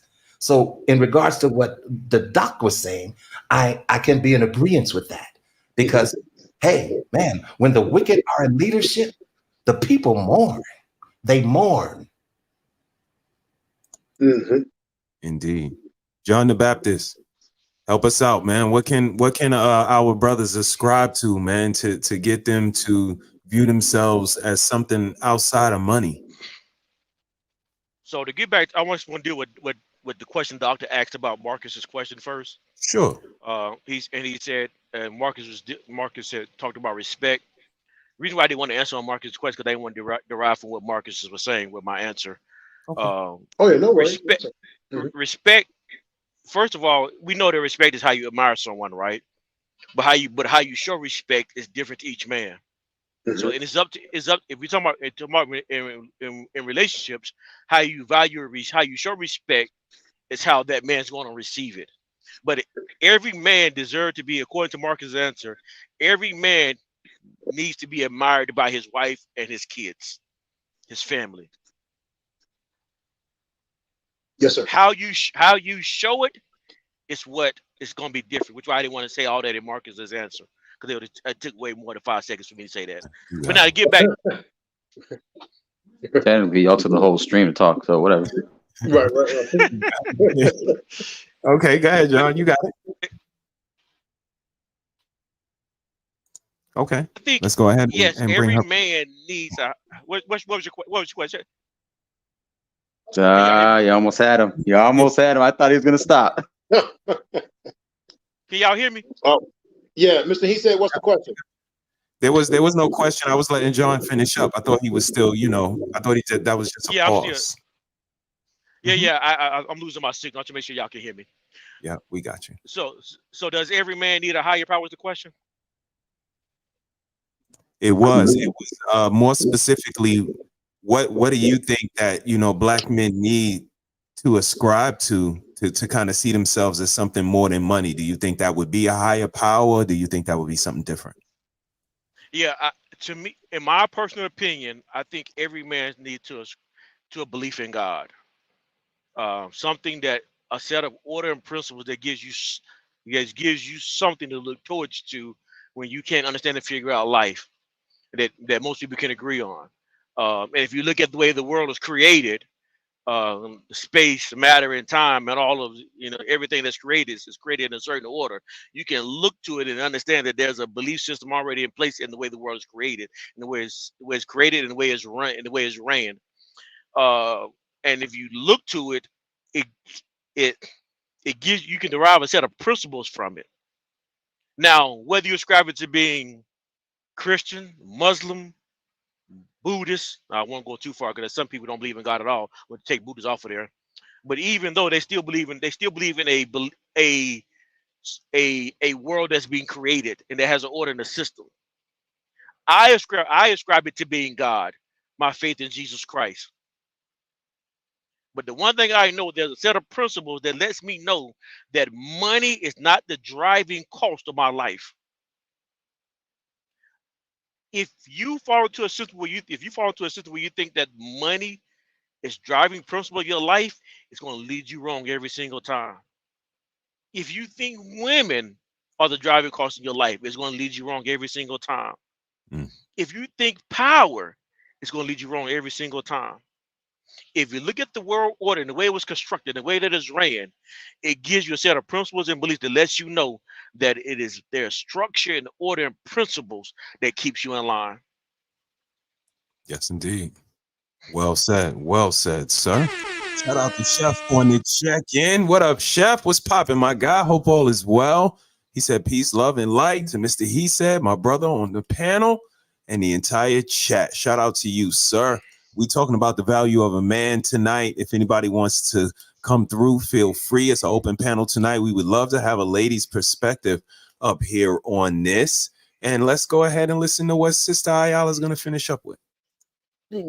Participate in the emasculation, the dehumanization, the devaluation, and the disheartening of Black men because they didn't do it the way we wanted them to do it. Mothers, wives, girlfriends, sisters. One of the greatest crimes perpetuated. I believe that was it. So what do you guys think about what she said in totality? Well, all right, so if I may jump in first. Sure. So when we say, how long have we been having this conversation? Not just us here on the panel. Haven't we said we've been having this conversation for decades, for centuries? Same conversation. So why? Haven't these values and principles and religion, haven't that been around? So why do we keep having these same conversations? My whole point is you won't subscribe to any of these principles until you first feel that it's safe to do so. If we have a broken leg and we don't think we can move across the room, we won't get the values and principles that are in the other room. I can't even get to the other room. So sometimes we talk about what a person should have, and I 1 billion trillion % agree that the principles and values, the truths that the minister talks about, absolutely 1 billion %. But the people that I work with, they don't even believe that they deserve one of the to be able. They don't even think that they can do it. That's why we keep having these conversations, and we have them amongst people who, yep, we do it. But the people who don't do it, we can't even get them to listen to us. Young man, I wouldn't do that if I were you. Yeah, well, you're not me. Why do we continue to have the crimes? I mean, why are not, no matter what the religion is, why are we not getting the word out? You want to answer to that question? Well, it's rhetorical, but go ahead. I just wanted to make a point, and then I'll land it. He said it's rhetorical. Yeah. I mean, if it's rhetorical, it's rhetorical. Go ahead, keep going. Yeah. Because I just wanted to make a point that if a person doesn't share in philosophy, if their philosophy comes from survival, they won't get into all that kind of colorful stuff. I'm dealing with a blank page, a blank. And brother, the brothers who the cameras are closed, I don't know if you see us or we see, or the audience. We deal with this blank page. I just happen to have this. You see this canvas is blank. So how in the heck am I going to go from here to all of a sudden having all these values and principles and all that? Now, as I'm struggling through life, I might have some things that I adopt along the way. Okay? And a person persuaded against their will is of the same persuasion still. So I can go to a meeting or I could take a beating. Either one, And this thing sounds wonderful. And these people gave me a lot of things to consider and brought value to my life. However, if I don't continue it, if I can't sustain it, if I don't even know what it means, or if I look at and I hear these presentations, how I could be at the diamond level if I sell enough LOC shampoo, and I could be at the platinum level. But it never seems like my black ass can get to the platinum level. So eventually I lose hope and I'm right back to my square ass one. And then we're back to these conversations where I don't believe in all those principles and all that. So my only argument is not that they don't work. And I love the question because actually you thwarted my question, Mr. He said, I won't say you moved the goalpost, but you thwarted my question. you thwarted my, I mean, it kind of fucked me up. Excuse me, language, but oh shit. No, because I love a Swiss cheese to it. And then the question was, do you think someone can benefit? And I'm like, well shit, well yeah, I mean. so anyway, I'll land there. I hope that makes sense. But with the way you posed it last, my whole point is a mute point. But I hope what I said made sense. Thank you. What the French toast is going on? Somebody jump in. Anybody? Going once? Yeah, I'm gonna jump on this one. Yeah, people, you're right. There is a set of, whether you're Muslim, Christian, whatever, Jew, whatever it is, there are sets of principles that are evident. Now, there may be different ideologies that may be between the different religions and beliefs and faiths, but the one thing You said again, ideologies or ideologies? I'm sorry, ideologies. I do that all the time. I'm sorry, ideologies. No, you're good. You're fine. You're fine. Oh, man. Thank you, young brother, for correcting me. Oh, that's what I'm here for. I appreciate you, John. And I'm still going to want that dinner. I'm still going to want that dinner from Denny's too. So I got you.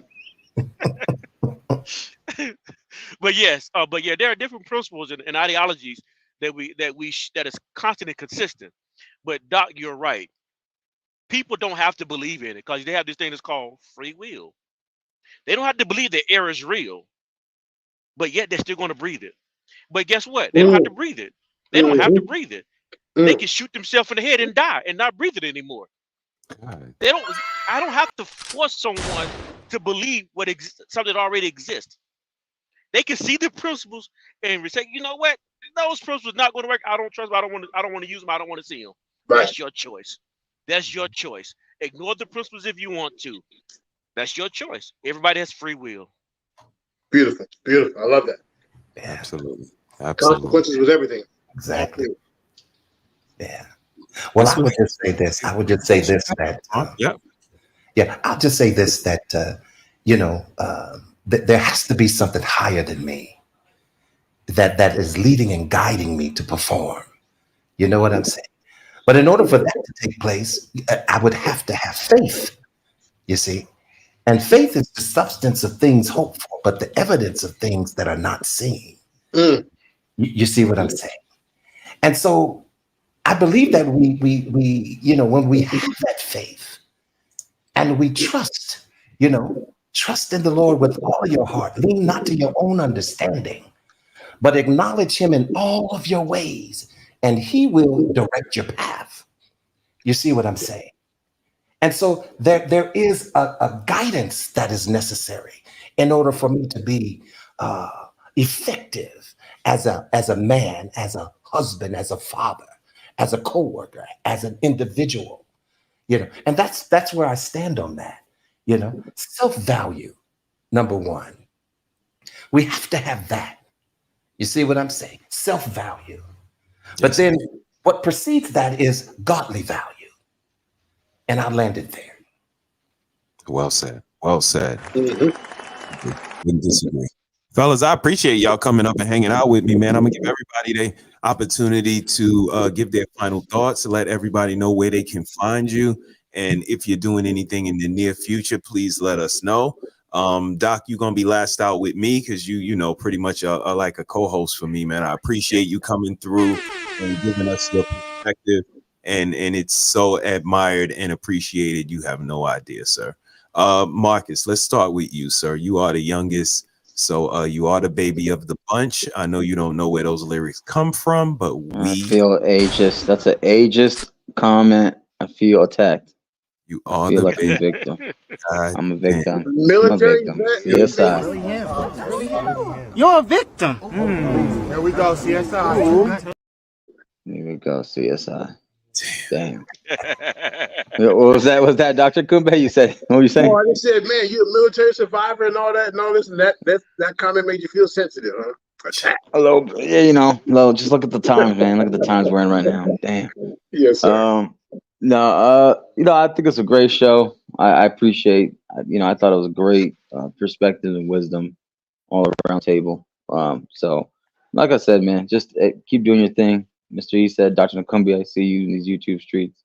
John the Baptist, definitely gonna have to baptize you sooner or later. Ron Bryant, appreciate you. As always, make sure you hit the hit the notification bell, like, share, subscribe to all these content creators. Yeah, man. Other than that, just appreciate all you. Much respect. Yes, indeed. Honor, Appreciate brother. It's an honor to be. appreciate you. Brother Von Bryant, you are up next, sir. All right. Wow.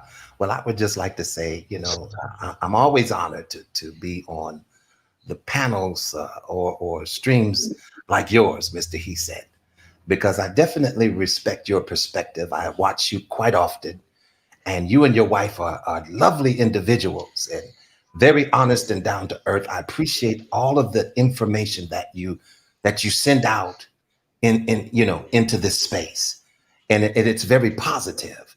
You know, some of it is very hard to swallow at times, but at the same time, it's necessary. You know, and Dr. Nakumbe, man, wow, what an honor to even be on the platform with you tonight.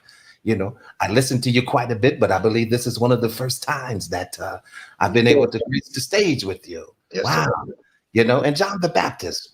You know, I appreciate you too, brother, your perspective. So, you know, interesting conversation tonight, gentlemen. You know, thank you for having me, and I look forward to the next time. Thank you, sir. Honor, sir. An honor to you all. Oh, and by the way, let me just say this. Let me just say this real quick. You can I don't have a channel, but you can always catch me over there at Let's Talk the Better Black Life on Sundays. I'm usually there all the time. And also on Friday nights, I'm over there at Bolo TV, The Village. I'm usually there either Saturday night or Friday night or Saturday night. Yes, indeed.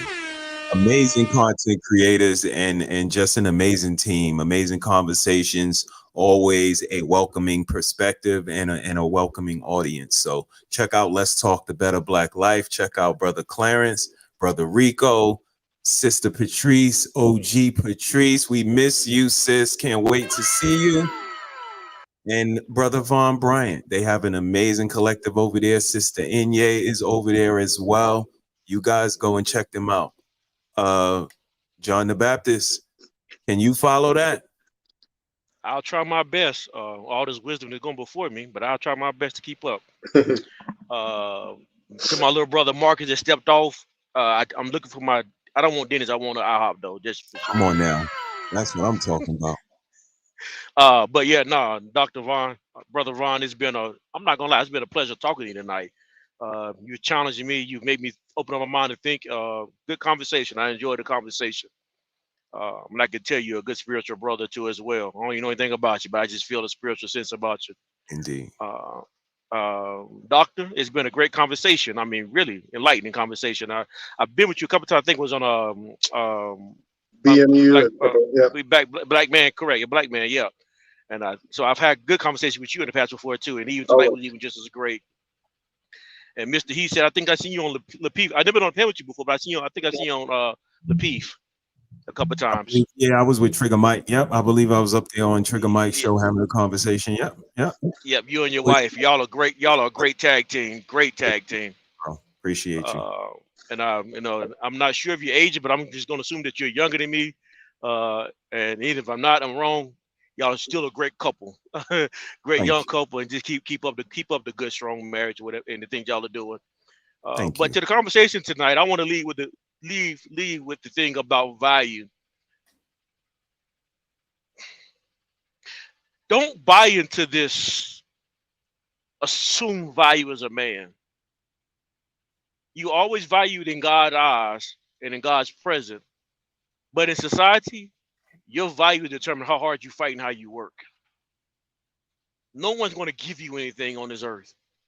You have to go fight for it. You have to go sweat for it. You have to go bleed for it. You have to go cut down paths and through trees and through woods. And then when you look back and the experience that you gain, it's going to give you wisdom. It's going to give you concepts and principles and ideas, things of value that you could add to the world. Then and only then will the world value you. Not because of who you are, because of what you have done. And not because of what you've done, but what you can do. And not because of what you can do, but what you can do for them. And that's my final thought. Well said, sir. Excellent. Well said. Honor, sir. It's an honor. Appreciate you, John the Baptist. You're welcome anytime, man. I'll be here every Saturday. I usually go live around 4, but if got things to do with the family, I just go on a little bit later. But you're welcome to pop through anytime. It's always a cerebral conversation. We don't get emotional. We don't call out our names. We don't yell and scream because we have the intellect to carry on conversation. Whether it's, noticed in these spaces or not, we know that it is true. So I appreciate you fellas. You all are big inspirations to me. And I listen to the conversations. I take you guys' experiences and conversation, and I hold it near and dear to my heart. So you guys don't know how much you are admired. You don't know how much you are listened to. But on this side, we appreciate all of the information that you guys dispense. So John the Baptist, thank you for being you, sir. Thank you for giving us the information. And trust me, you got one young fella that is listening to you. And I'm 49 years old. I will be 50 in July. Wow. You look young. We are the same age. We are the same age. Thank you. Thank you. You look young, my brother. You look young. It was you say what? You say 1974? Yeah. We were born. I was born in June 1974. You look extremely yes, young. Indeed. Are you a Cancer, John the Baptist? I'm a Gemini. Oh man, you just missed us. We just missed each other. But yes, indeed, 49. I'm looking forward to 50. Man, it's gonna be a big birthday for me. I didn't think I would make it to see 50 years old, and hopefully I'll be having some announcements to coincide with that coming up in the very near future. So you guys stay tuned. But yes, JTB, happy early birthday to you too, man, and turning 50. Do you have any plans, sir? I told my wife I want to go skydiving. Wow. Yeah. Nice. Oh man. Okay. Well, it was a pleasure having you up here, man. I'll show some love to John the Baptist. Honor, brother. It's always an honor. And feel free to come back whenever you would like, JTB. Yes, sir. Yes, sir. Dr. Nakumbe. Yes, sir. All right. Thank you. You doing over there, sir? And what you got for me, man? Scribing some notes. That I want to. Come on now. Come on. All right. Like, man, I'm old now. I gotta keep notes, man. Yeah. Well, first of all, thank you for the opportunity to share in this space with you. It's always an honor. Always, always, and always. Let me give you our flowers at the beginning and at the end. To you and the missus. We often say these conversations sprinkle throughout the internet, sprinkle here and there, but it always comes with flavor and entertainment and some whatever. And a lot of time it ends up being watered down. I love the fact that you are consistent with your theme, with your message. For those who've been listening to you, those who have not been listening for a while, please note that these messages are not new, kind of going with the flavor. These are messages that the Mr. and Mrs. HeSaiD have had 20 years ago. So I salute you for staying consistent with your attitude, with your belief, with your mission. So that's one thing. And because of your integrity, you are able to put yourself out there and have these conversations to allow us the space for pushback, collaboration, partnership, agreement for disagreement. So just wanted to give you that right at the start. Wanted to thank Brother Vaughn for coming up. It was an honor to actually share voice-to-voice space with him versus just in the chat. John the Baptist, as you said, we have shared space before. It's always been a positive experience for me. So thank you. Brother Marcus, I think we have shared the space before. Thank you again for bringing what you bring. It's always an honor. Earlier we had Eda Man. So I think I shared space with him once or twice before in a different network. Always brings a perspective that and has us thinking. So thank you, Eda Man, if you hear this, for being here. For those in the chat or on the replay, please share this message. Not just because, oh, for the likes or whatever, but because it's so significant. It's so significant. And with that, I'll end in saying about the message. Now, I was taking a few notes here. I'm thinking about the topic, the title, the value of a man. In the course of the conversation, what is a man? Anything from a person with the penis, all the way to character development, all the way to integrity and how he lives his life to the day he takes his last breath. The way he commits, not just to the person or to the whatever, but the commitment to the commitment. The commitment to the commitment, which leads to being able to have self-worth, character. And these words can have different definitions to people. That's cool.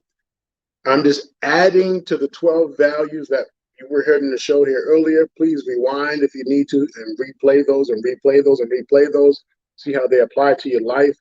And then go to the places or reach out to the brothers who can actually teach you about that and help you sustain that level of understanding for yourself. A contribution to empowerment, because this is not going to happen by itself. You have to be empowered and encouraged and motivated. Maybe that's a word. Motivated, encouraged, and empowered to even take these steps, but you have to do it. We can support it. We can push, but you have to do it. And all these things can be out there in the universe, but if you don't stand for something, if you don't have a mission in life, if you don't have a sense of purpose to what the SAID said, if you don't have a set of basic standards, none of this will mean a hill of beans to you until it's too late, or you have to deal with some unfortunate consequences. So don't wait for those consequences. Build your legacy and let it have some impact. Build your legacy and let it have impact. And if you have kids, if you already have kids, that is your legacy. Build the impact now so that they're not just going off the consequences of the impact later. I'll land there. So again, remember, ladies and gentlemen, we have each other. In some ways, we need each other. But even if you're independent and you don't have someone, you still have eyes on you. You still have a community to respond to. You still have your higher power who you're serving. So you can do this. Don't give up on yourself. Times will be hard, but never, ever forget you do have value. I'll land there. Thank you, sir. It's an honor.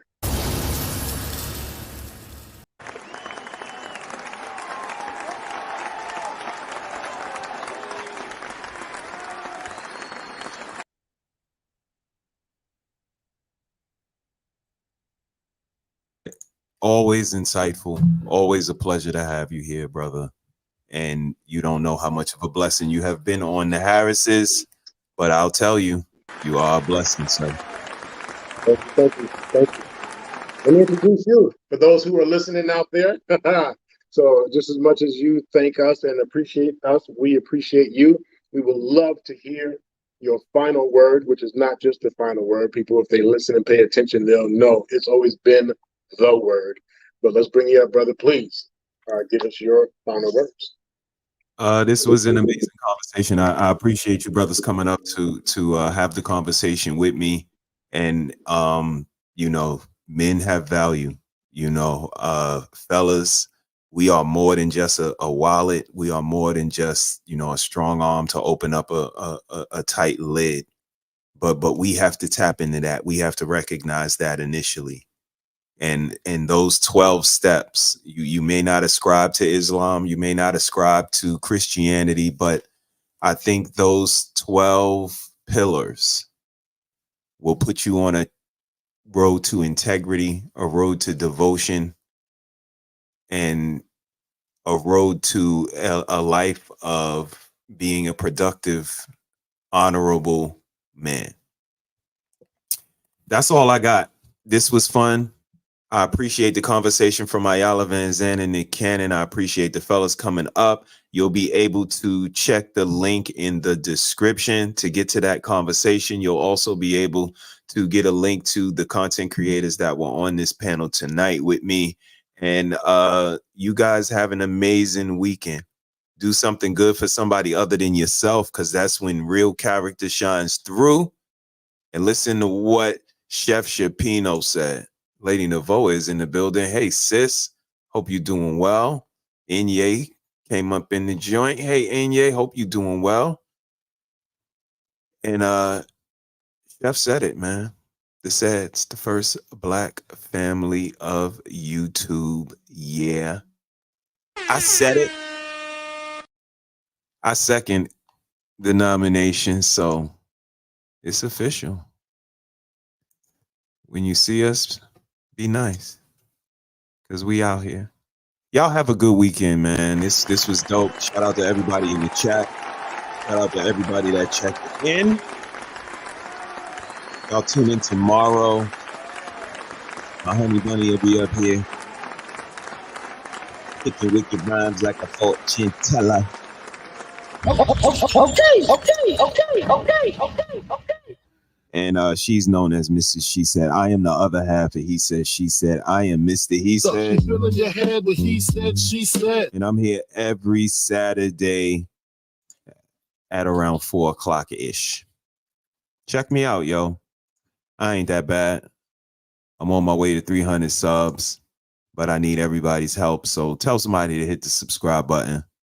I'm going to be here whether they hit it or not. But, you know how it goes. Y'all have a good weekend, man. Remember, approach with caution because we protected. And also, don't forget, I don't eat no noodles. Boys don't eat that. Why?